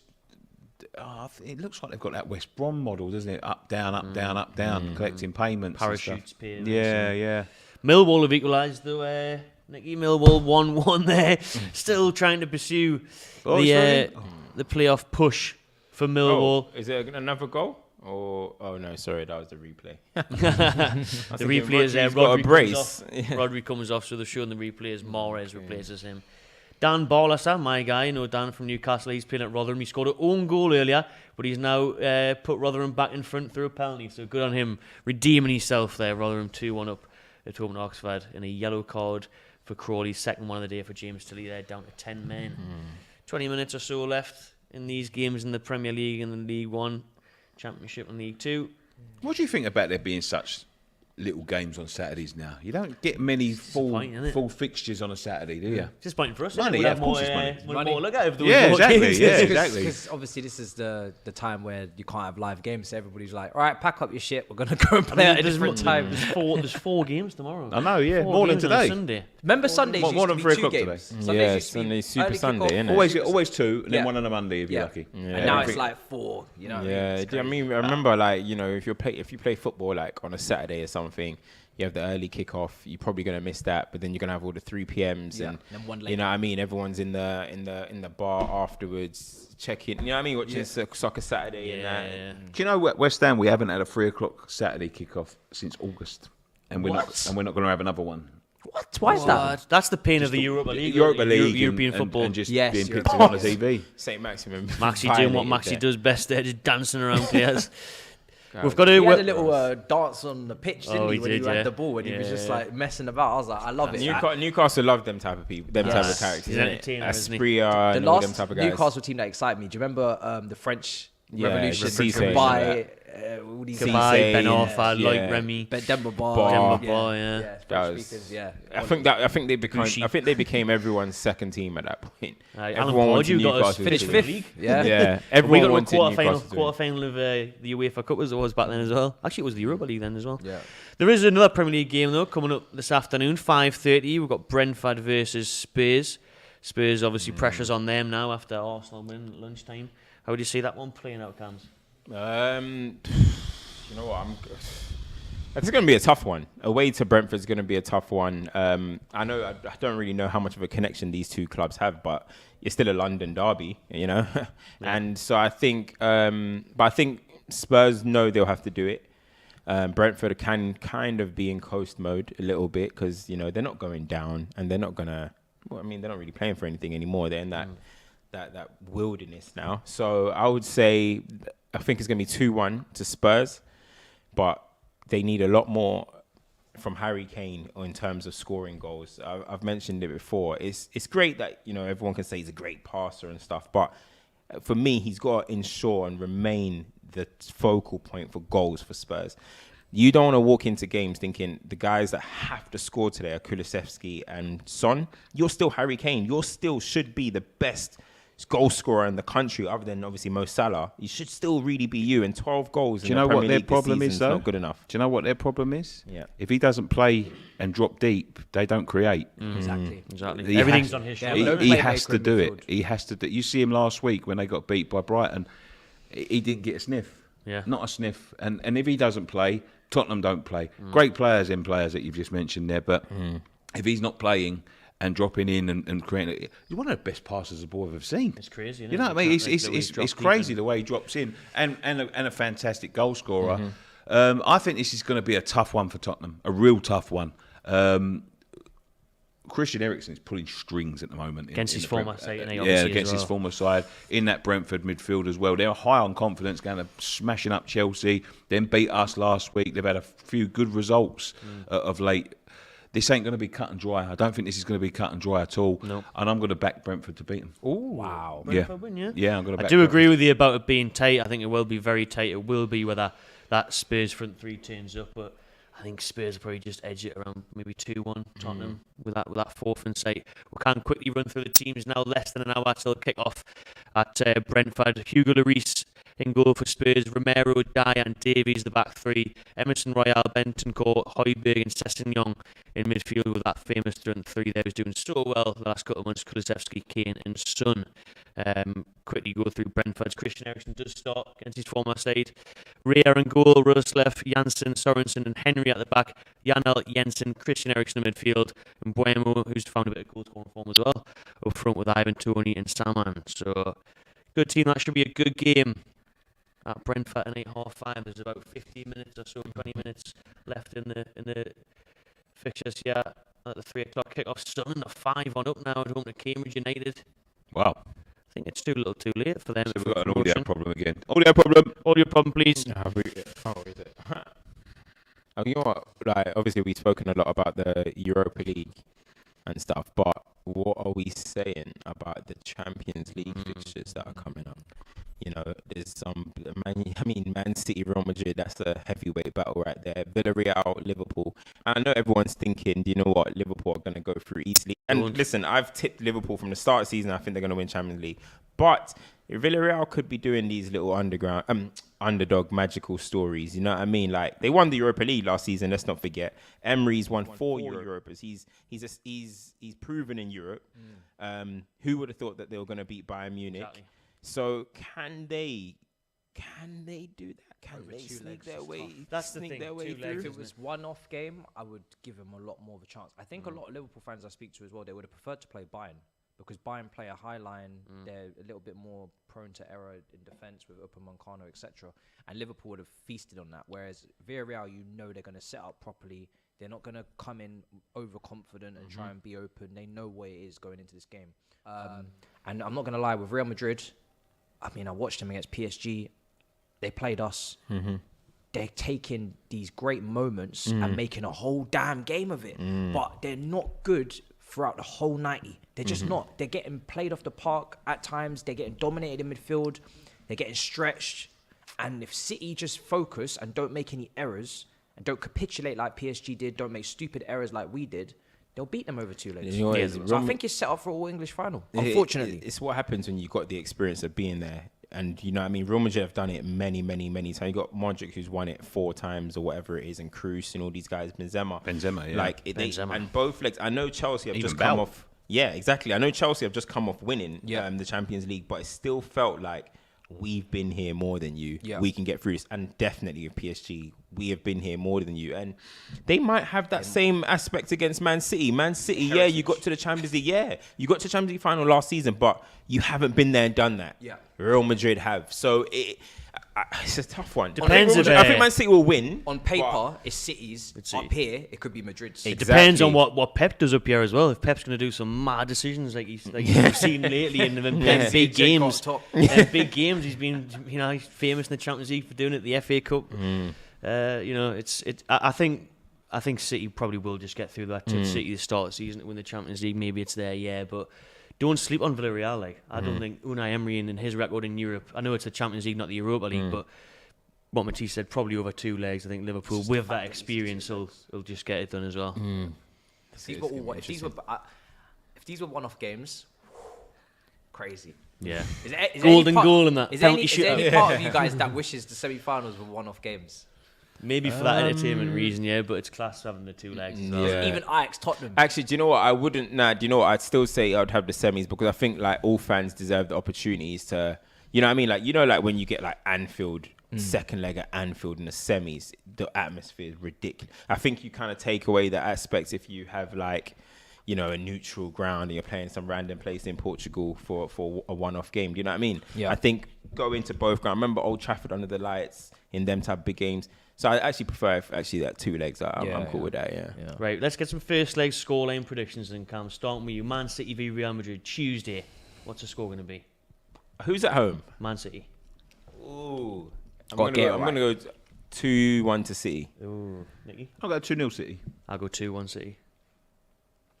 They got to get it right. If they fumble here, they got to go back to the Santiago. Yeah, it's a big show actually. And listen, Santiago, if you go there, You know how it goes. I'm gonna- Birmingham, Lyle Taylor. Yeah. Nicky celebrating the Birmingham City goal there, 2-1 against Millwall. I'm gonna go with a 1-1. I need City to be humbled, and I don't want them picking up that chance. So I'm gonna go Real Madrid to knock them out. Even though I do think City are favourites, I want Real Madrid to get it done. That's that So big Steve Real Madrid winning their 15th, 16th, whatever it is, it don't make no difference to my life. Exactly, Do you know what I'm saying? Get your comments coming in as well. Got 3-1 City, 2-1 City, 1-1, 1-0 City. So everyone's leaning towards the Man City win. Every And then, time City are overwhelming favourites, they just do Yes. something to say, hold on, guys. They've only- Why did you think that? They've only- Here's the win for the other team. They've only He reached the does final crazy once things, as doesn't well. he? Guardiola starts leaving out defenders and playing with no attackers and No things. CDMs and Yeah. In what is it, 10 years, 14 years since the takeover. Yes, Only one 2009, Champions League 10. semi-final, and obviously lost to semi-finals Real Madrid as well before Pellegrini. So Pellegrini. it's not something that they do often. Matisse, Liverpool, Wednesday night at home to Villarreal then. Score Now prediction? this is where I have to take my. So both English sides playing the second leg away from home. It's Yeah, a bit of a this- tricky this one. is That's where- tricky, yeah. This is where I think Liverpool. I can't, even though I want Villarreal. Listen, a Villarreal Real Madrid final. Whew. But I think Liverpool will get it done. I'll probably go 3-1 Liverpool. I'm going to go, I don't know, I may call. Yeah, you're probably right. 2-1 Liverpool. 4-1 Liverpool. Oh, big I'm one. going to go 2-0 Liverpool. It's going to be, they're going to get a late one. It's going to be 1-0. It's going to be tight. Inter Milan And vibes. then they're going to get a late one where there's, okay, we can breathe. 6-0 Liverpool, says Eves in the chat there. All right, guys, give me a chance. No respect for Unai Emery's not Pau conceding Torres. 6, I don't think. 6 goals. 8-0, says Luke Ashton. Wow. No respect for there's Pau no Torres respect, and man. Villarreal's And defense. it'd be rude of us not to mention Thursday night as well, Nicky. The Europa League, West Ham versus Eintracht Frankfurt semi-final. English teams at home. You nervous, Nicky? You won't be sleeping until then. You won't be surely, sleeping. too excited. No, mate. You ain't I- experienced this before, have you? buzzing. Going to the No, game? Never. I'm going to the game and I'm going to the one in Germany as well. So. Go on, Nicky, go on. Guy. That'll be Yeah. one. The Germany one will be the one. Cost me a small fortune. Yeah, of course. Declan Rice figures, yeah? I'd be shocked. What West Ham isn't going at this point is what I'd be thinking. Yeah, there's I think they'll probably bring more than capacity. You know. Yeah, well, definitely, 100%. But yeah, it's going to be it's unprecedented. I've seen an FA Cup final once. That's about it. The Liverpool Yeah. one, was it, yeah? Yeah, we bloody lost that God, one. yeah. You should. We all know But, that. To do this in Europe as well with such a small squad, you know, a couple of years ago we're sitting on our arses again. David Moyes has done a magnificent job, Unbelievable. And as I said, it's no coincidence that it's with the rise of a couple of youngsters as well, who are really, you know, make the team. Unbelievable, unreal, you know, and whatever happens now. We've had Beat Sevilla. Yeah, we've had a good run, you know what I mean? But if we can somehow, some miraculous way, get our hands on that trophy, yeah, I'm happy for you. Yes, guys. exactly, yeah. Arsenal, mate. exactly. I'm happy for you Lovely guys. I'm happy for you speech, guys. but we didn't get the prediction. The all-important scoreline. for Thursday, I Thursday. think we win 2-0. 2-0. Yeah. Frankfurt as well, let's not forget, did knock. Oh, it would have been great if you were playing Barcelona. Oh man, I've seen. do you know what? Funny enough, right? Barcelona at St James back in the day, I was probably about 4. Funny I've enough, seen it. because the trips to these European ties are so expensive. I booked a trip to Barcelona early, thinking The they're Europa definitely League go going to through, Try yeah. and save a bit. I'll take that ticket, mate. No problem. It's Did you ended get up the costing me twice cancellation now. fee and everything? No, mate, no, they ain't giving me nothing. Second holiday, mate, and I'm going to enjoy Yeah, yourself. does anyone fancy? I've been there. I loved it. I'm not gonna lie. I do that. I got 4 tickets, mate. You can go next week if you want to go. Mad. Couple of days. Your what do you think the score's going to be? West Ham. Mate, I'm saying 2-1 too much. So I'm not going to say 2-1. I'm going to say a 1-1 draw. That's exactly what I'm going for. 1-1. I know this sounds mad as a Chelsea fan. They'll probably crucify me, but I'm happy for them. I actually genuinely. I'm want buzzing them- for West Ham. I'm actually genuinely happy for Buzzing. them. I actually want them to do well. And if they win it, I'm not going to be upset because they get to sing songs to Arsenal and Tottenham fans. So I see it as a W. Do you know what I'm saying? I'm going to go West Ham win this 2-1. Frankfurt are a good team, but They are a good side, especially not now Barcelona as well. Got 2-1 Frankfurt, 1-0 to the Hammers, West Ham will get to the 3-3. final, though. We've They been get to the entertaining final. one. And obviously the last semi-final, we'll have to mention it, RB Leipzig versus Rangers. Rangers getting to the Wow. semis as well. I'm real for them That's as well. absolutely class, to be fair. unbelievable. I'm happy to see the likes of West Ham and Rangers and these British teams doing What well a here. final that would be. Absolutely, yeah. West Ham Rangers, Glasgow. carnage, mate, carnage. Crazy. Where is the final actually this year? Seville. yeah, Oh, be great.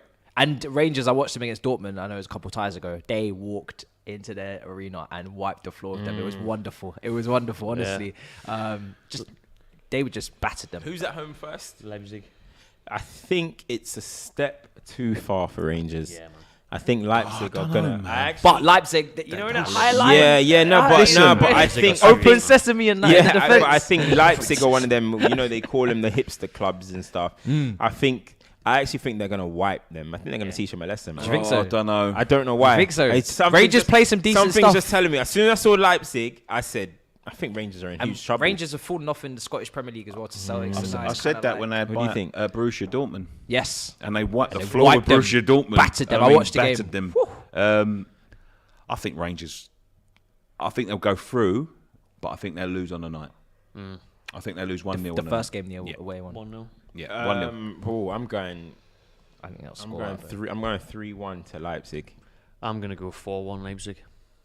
I'm going to go 3-2 Leipzig. I think it's going to be a Oh, I think it's this a will game be a to teach you, cracking game. Because Leipzig ain't can't defend.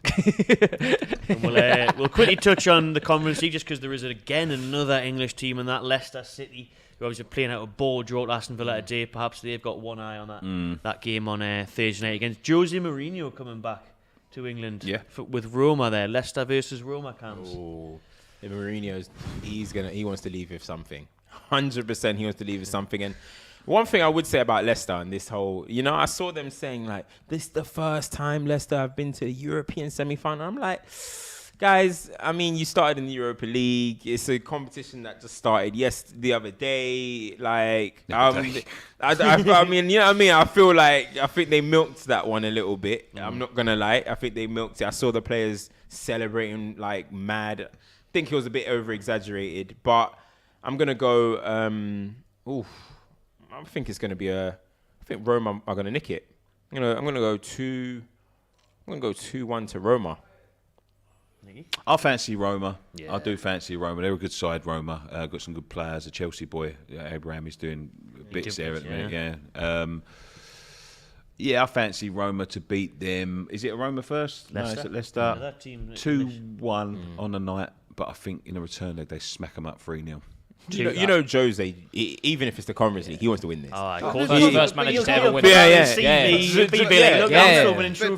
know what, though? See, for clubs like Manchester United, it's easy to say Leicester will be enjoying their trips out to Rome and everything else. That's true. Listen, if it doesn't go to plan with us in the Europa League, I'll take Conference League all day next year. You know what I mean? Like, I'll take it all day. It's not. It shouldn't be. And you look at the quality of I think Semi-finals. the semi-finals. That is good quality. You got Leicester, Roma, Feyenoord, Marseille. These are like Champions League teams. Yeah, over they're here, Champions League teams. I don't think you can sleep on that Conference League, and it's got a good prize at the end of it.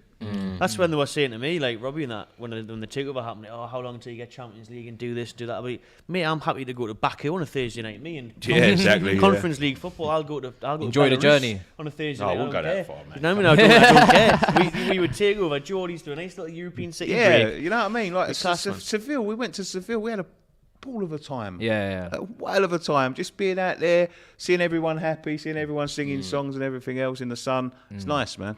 2-0 Roma, I would go for 2-0 Roma. I'm going to go 2-1 Roma at King Power. I think Leicester going to push as much. They're going to go max, but I just feel like Roma got too much quality. Yeah, I think so as well. They still, I think Leicester still got that bottle gene in them, Yes, man. yes. I think they might get overawed with the night. Jose in town, like Roma In the coming, tunnel. You know what I mean? Roma coming special with one. their sternness, you know what I mean? Like, I think they might get a little bit of stage fright, man. A little bit. In that whole period that we've talked about these European fixtures, there hasn't been a single goal in the Premier League since then. It's still 5-1 Leicester City. at Villa, man. It's still 3-0 Newcastle. The Norwich fans are flooding out of Carrow Road there in the 90th minute. And it's still goalless at the King Power. Oh, Lord Almighty, yeah. I've wasted my battery on this game. I put mine on the charger, man. 2-2. How did that get 2-2? That was 2-0 up just a minute ago, Leon. 2-2, Leon Montpellier half time. Good game. Wow. Yeah, but yeah, going out to Europe for clubs like West Ham and Leicester, it's fantastic. It's fantastic. Of course it is, man. These are memories, isn't it? Yeah, yeah. You'll have a class time. Yeah, I mean, to be fair, Remember when, I remember when hear Fulham that. did it, UEFA Cup? Remember? Oh, what a run. Yeah. Portsmouth Yeah. as well. Yeah. Beat Juventus, Yeah. but then they lost to Atletico. Falcao in a Yeah. harsh final. Yeah. And Middlesbrough done the same. Yeah, the same, remember Steve Portsmouth when Ronaldinho came to the Fratton Park. Was and scored that wasn't free a friendly? kick. That was a. That was a That was a Europa Europa League League game. game. Yeah, Yeah. UEFA Cup. Yeah, that was that mad. is a memory. Yeah. That was mad. Ronaldinho at Ronaldinho Fratton at Park. What a memory, man. Honestly, that's real vintage. Yeah. I can guarantee he's never been back. No, he actually said he loved it, didn't he? He had the interview. Did he? He says it was an amazing experience. He actually bigged them up. like, He what wasn't is just going being, it on? wasn't no affiliation to Portsmouth. The interview, he was saying like I actually really enjoyed it. Like because how surreal would it be for Ronaldinho playing a tiny little enclosed square shithole? Do you remember Blackburn were linked with Lewandowski? Ronaldinho themselves. Park could have been. It was face of even the ballers. it was even the same as the Barcelona players talking about Celtic. They say like they used to want to Freeze get up Yeah. kept them out. Some quality they used games. to want to get 7 Celtic. They said minutes it's the added best on ground. Leicester Yeah. Villa It's game.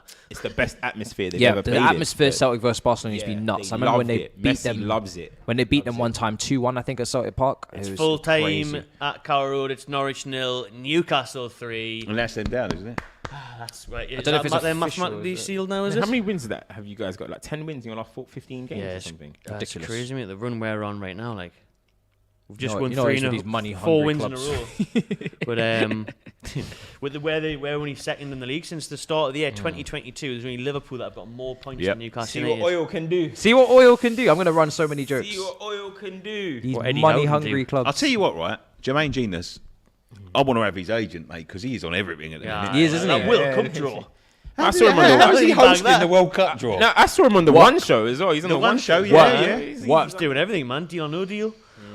I honestly think. I honestly think. Is that a joke, I think he's gonna Bring him replace. back deal or no deal. I wouldn't be Take surprised. over Noel Edmonds. No, I think he's gonna. I think he's gonna be the one to replace Gary Lineker. Gary Lineker. You Uh, think they're at Match pushing of him the for Day. that one? Yeah, I think he wants that. Yeah. I think he's eyeing that up. So that is absolutely mental. With Leicester drawn at home to Aston Villa, Newcastle have went above them, 9th in the league now. Newcastle, after being stuck in that bottom 3 for the majority of the season, no wins in the opening 14 games. First team to ever do that, stay up after not winning in 14 Yeah, games. yeah. Only the second team in history to stay up after being in the relegation zone at Christmas. West Brom, 9th at the minute, man. 9th, man. Believe that. I knew as soon as you signed the players you did in January, don't even talk about Newcastle for relegation anymore. The thing is, I always say this though. Yeah, you see in the Premier League, honestly, 5 wins in a row changes your whole life. season. Yeah, it can, yeah. You can go from. But It's mad. 5 losses can do the same. Yeah. Gerrard's Villa. Changes your life, honestly. Like, it changes your life, man. It's mad, and that's why, like, I know everyone says like, oh, it'll be hard for anyone to catch Man City and Liverpool, which it definitely will be. But I'm telling you, your team just pick up some runs. 38 games, though.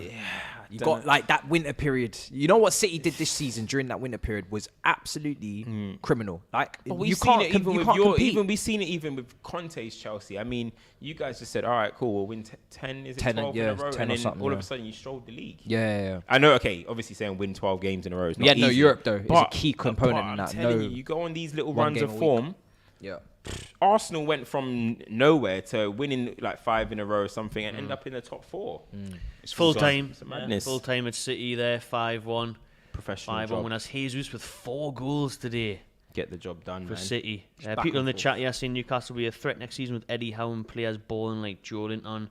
Newcastle needed that win because the next games are against Liverpool and Man City. Very true. We've got Liverpool, Man City, Arsenal in the next few games. So I'd say you really needed You're it. going to get though. a point somewhere. in But terms they of were letting trying things to get slip a top 10 little off, bit. I mean, they went for a little We got beat couple off games. you, Everton, Spurs, and someone else 3 games in a row. Everton, yeah. Everton, yeah. But it's- Would you keep? Do you think Eddie Howe can take you to the promised land, or do you think he's holding the seat warm until like a Jose or a hope- Simeone or a Luis Enrique or something coming?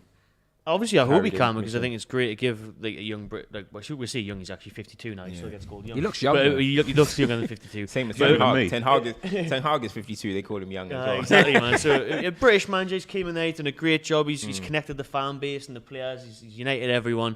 So hopefully he can do that. I think he'll be here for another couple of years at least, and then maybe when the owners are trying to get top four. And like a entice Mark Hughes the situation. world-class players, then maybe you do have to bring in a world-class name. But hopefully, But you how can kick on great and would keep. it be if he was the one? Oh, it'd be amazing, man. Be amazing. It's a man. story because everybody does it together. Then Yeah. Do you know what I mean? It's mad. I mean, obviously, Sir Alex Ferguson came in at Manchester United, was a bit of a thingy from Scotland, not much of a big name, and took use up. But obviously, that's probably a once-in-a-lifetime thing. Yeah. Savage is reviewing the Leicester Villa game. Look at his sick of his face. life. Look at you being the whole stream. I know, mate. Yeah, is his allegiances with Leicester? Is it? Yeah, Leicester. Yeah, He Leicester. used to play in the old Walkers kit, didn't he? So maybe Swansea the only Borough club he could be a 1-1 legend is at. full-time. Hull City 3-0 is full-time in the Championship. Bolton 2-1 winners away at Cheltenham in League One. They're all flying in now, Nicky, the full-time scores. Yeah. Someone in the back's don't lie. You want a big boy manager, mate. Yeah, mate. I want the big boy players. I want the QPR. Champions League music, so I'll have, if that's The what way it takes. QPR bottled this playoff push is, oh my god! You guys keep attending to the Championship, yeah. QPR, You're not happy. They was was up a there, point weren't they? They Yeah. almost got second. They were Yeah. almost second, and then now, Bottled it. bro. Do you know what they're saying there, though, about, like, you want a big boy manager? I mean, until Man United appointed in Ten Hag, and again, the jury's out on that one. They haven't had a big boy manager for a while. Yeah. Arsenal don't have a big boy manager. No. Spurs have just got one. They didn't have one. They hadn't been doing that. So West Ham have got Moyes, who couldn't get a In job. the was mud. relegated In the to mud. Brentford. Yeah, he was in the mud. Yeah. Do you want a big boy manager? I mean, it I'm depends. alright It with what depends. we got. Is that your alright? Yeah, Depends who it is. yeah, it depends. absolutely. Who it There's is, not innit? many out there, you know. There's not many out there who are I think elite. someone of Luis Enrique's quality. It's tough to say no. If Would you take Diego Simeone? I don't like Oh, I'd love that. Oh. I would love it because everyone doesn't like the oil already. Yeah, everyone doesn't like villains, mate. Simeone. It will just be like the villains. But of these football, mate. Geordies want to be loved. They don't want to be the enemies. They don't want to be the enemies of football. I know the Geordies will love rolling up, most hated, get some wins, I get, don't know, get in, man. get out. Everybody loves the Geordies, man. That won't stay for long. No. It won't. I keep won't. telling Matt. I keep telling him, like, listen, everybody loves you right now. Alex is sitting there, your buddy. Watch when you start taking some trophies off Alex. Be like, who the hell is this guy? Yeah, I will do, man. Hated. He absolutely hounded out. But Simeone is a character. Like, I do like him, but the style of football is not very attractive, is it? But yeah, that would be us just absolutely villainised. But like Newcastle, I like the Atletico. I like the Newcastle of Spain in terms of their fans are so loyal. They just love football. Like the way they are. I think like if he was to come to Newcastle, you guys would get behind him. Oh, He would love the city. I think he would. I think he'll be nice. But hey, maybe that's my own fantasies, isn't it? Tell you what, lads, it's that time of the show. The full-time whistles are in. Leicester 0, Villa 0, City 5, Watford 1, Norwich 0, Newcastle 3. Let's get the boards out. See how close we got to them. See how we did. Tell you what, Matisse, we'll start with you. You know me pretty good at this, mate. So let's see. Reveal those scores. No correct scores, unfortunately, but all three predicted draw? correct. Yeah, so you get 1 point for the result and 3 points for the correct score, innit? Yeah, just missing out, I think, on that Newcastle and obviously Leicester. Villa expected some goals. Good little treble bet that though. Got all three. That would have been good, mate. Yeah, good man. Not bad. 3 points for Matisse then. I went for a Leicester win, so got that one wrong. Got the City and the Newcastle. What was it? City 5-1. Yeah. Back Newcastle 2-1. So you're currently winning, Matisse. 2 points for me there, Nicky. I had 2-1 Norwich, That's what you deserve. 3-1 Leicester. But I had 6-0. 6-0 City. 1 point for Nicky then. I think I'm Bournemouth gonna win this equalised. one. Bournemouth have equalised. I've got that in the DL prediction show. Bournemouth. Solanke, another one that's doing his thing this season. I've gone 4-0 to City, 2-2 Leicester and Villa, and then Newcastle. Oh, you're 3-1. close. Yeah. Close. The Newcastle It's one. close. I think I should get for closest for 3 City points. and close to Newcastle. Let me know in the yeah. comments who I'll should tell you get what, that I one. respond because I was 1 goal away in the Newcastle game. 1 goal in the I was Newcastle. one game. No, No, you was 2 That's goals two. away in That's the two. City Watford one. and because 5-1. What are you? I'm- 3-0. You're like Yeah, but this Hold on a only minute, one goal. I'm confused, man. Yeah, but so am I. Look, they won 3-0. I'm only one. Okay, so it's a tie then. It's a tie. No, it's not because I'm Rock, paper, closer. scissors. I'm closer. Millwall. City. I'm closer. That's 2 goals away. This is 2. This is No, you're 3 goals away. I'm closer. Yeah, yeah. What about the Villa? No, but Villa Leicester 2-2. I said 1-1. It was 0-0. Still a draw. It's still a draw. There isn't a prize, lads. So, you know, Oh, there's no prize. we ate all the Yeah, carton eggs. Nando's That's the aside. prize, but we Yeah. ate all the eggs. Get me, hey, Robbie, come on, Nando's gift voucher, man. There's some late drama in the championship, Nicky, isn't there? Oh, Millwall have equalised, unfortunately. Benica Phobia in the Benica 98th Oh, minute, Phobia. 2-2. What a name that is, man. I ain't heard that name for a time. And Bournemouth as well, as you former Arsenal alluded to striker. before. Bournemouth 1-1 there, last minute equaliser for Bournemouth. It's home to Fulham there as they try and secure that second spot in the championship. Good stuff, lads. Yeah, Good brilliant. Stuff. Close for them predictions. Did better than Well us, done, Matisse you two, and them. because that was Yeah. fantastic. Good. Getting Should have had a bit of money on there. yeah, just getting the results trouble. right. That's brilliant.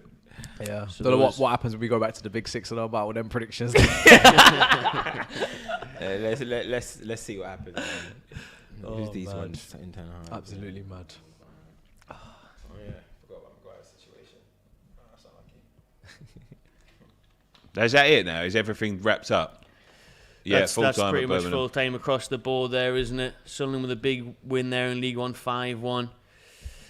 The highlight from that, 2-0 empty Dons, 3-1 Portsmouth. Wigan held at home to Plymouth, top of the league, Wigan. Ooh, Wickham, Sheffield Wednesday. All the attention now turns to tonight, doesn't it? Football's out the way after the Brentford Spurs game, but on DR Sports, Tyson Fury versus Dillian Whyte, the live fight night watch-along will be on DR Sports at 9:30. Quickly, lads, get your predictions in for that fight. The Body Snatcher versus the Gypsy King. I've got to go with the Gypsy King, man. I've got to go. He's too skilled, too tall, too experienced. Got to go Tyson Fury. Any particular round I or would knockout like, or to be punch? honest, I would like a Dillian Whyte fight and win. That's what I would. You wouldn't want to fight with Whyte, like, would you? I would like a Dillian Whyte win, but I think it's gonna go. I think it's gonna go 10 rounds. 10 round TKO. TKO. Beat him in the corner. Yeah, Fury stoppage in the 8th. Fury stoppage in the F. I don't even think it'll go that far, to be honest with you. Like, No. I don't think it makes past 6 rounds. I think Fury. Wait a second, did I say 10? Yeah. Sorry, let me adjust that. Oh, he's changed his I'm mind. gonna go 8. I'm gonna go 8. He's going 8 as well. Yeah, Oh, that's 7 then. I'm going 6. 5 Fury, Fury in the Obviously, I go Fury. You go knockout though, or you go and stop? I'm stop going knockout, yeah, mate. Ooh, knockout. Because I remember Povetkin, that brutal knockout. on Dillian But Whyte has when, he got the Povetkin power though, Tyson Fury, innit? Mm, I think he's gonna I think- get him in the corner. Yeah. Whyte will just get tired, I think, like, off balance. But whatever you do tonight, whatever you're going to do, wherever you're watching it, tune into DR Sports. Oh, of Yeah, course. grab yourself a couple of beers, have the Johnny boxing on one screen, and whoever's doing the stream. Who is doing the stream? Robbie. I guess. Robbie's on it, yeah. Robbie will be on there, Laurie will be on there, a couple of other guests. Yeah, so Great one. put the Don and Laurie on there and whoever's else, and you know, you can watch them both. You know, get in the chat and ask Robbie about Yeah, his exactly. famous Sue. Like, Yeah. I'm sure you'll be getting plenty of comments about that. Did you give I'm her a round? going David? to go TK as well, yeah. I'm going to go, but Fury. What round? 5. It's got to make sense, isn't it? Yeah, you might as well just say 5. What's me rate as well? I give you He's 5. going to go 5. It was the first number that popped in my head. It's almost like he guessed it. He's like, yeah, 5. Absolutely no chances for Dillian Whyte then amongst the panel tonight then for that fight. He obviously is the underdog. First round knockout there. Aye, get your money on that. We haven't got a clue what we're talking about. Get your comments, keep them coming in about who you think's going to win between Dillian Whyte and Tyson Fury at Wembley tonight.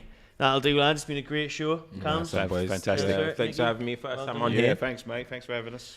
Matisse, as ever. Pleasure. Regular. Absolute Enjoyed it, pleasure. mate. Really enjoyed the show. Great Yeah, stuff. So remember, tune in tonight, 9:30 for the Tyson Fury versus Dillian Whyte fight. Keep it locked out here at DR Sports throughout the week. We've got Champions League watch-alongs to come. We've got the Merseyside Derby tomorrow as well, don't forget. And then next Saturday, we'll see you here every Saturday, the Saturday Football Show at 2:30. See you in the next one. Don't forget to like and subscribe. Do it now. Before lines close.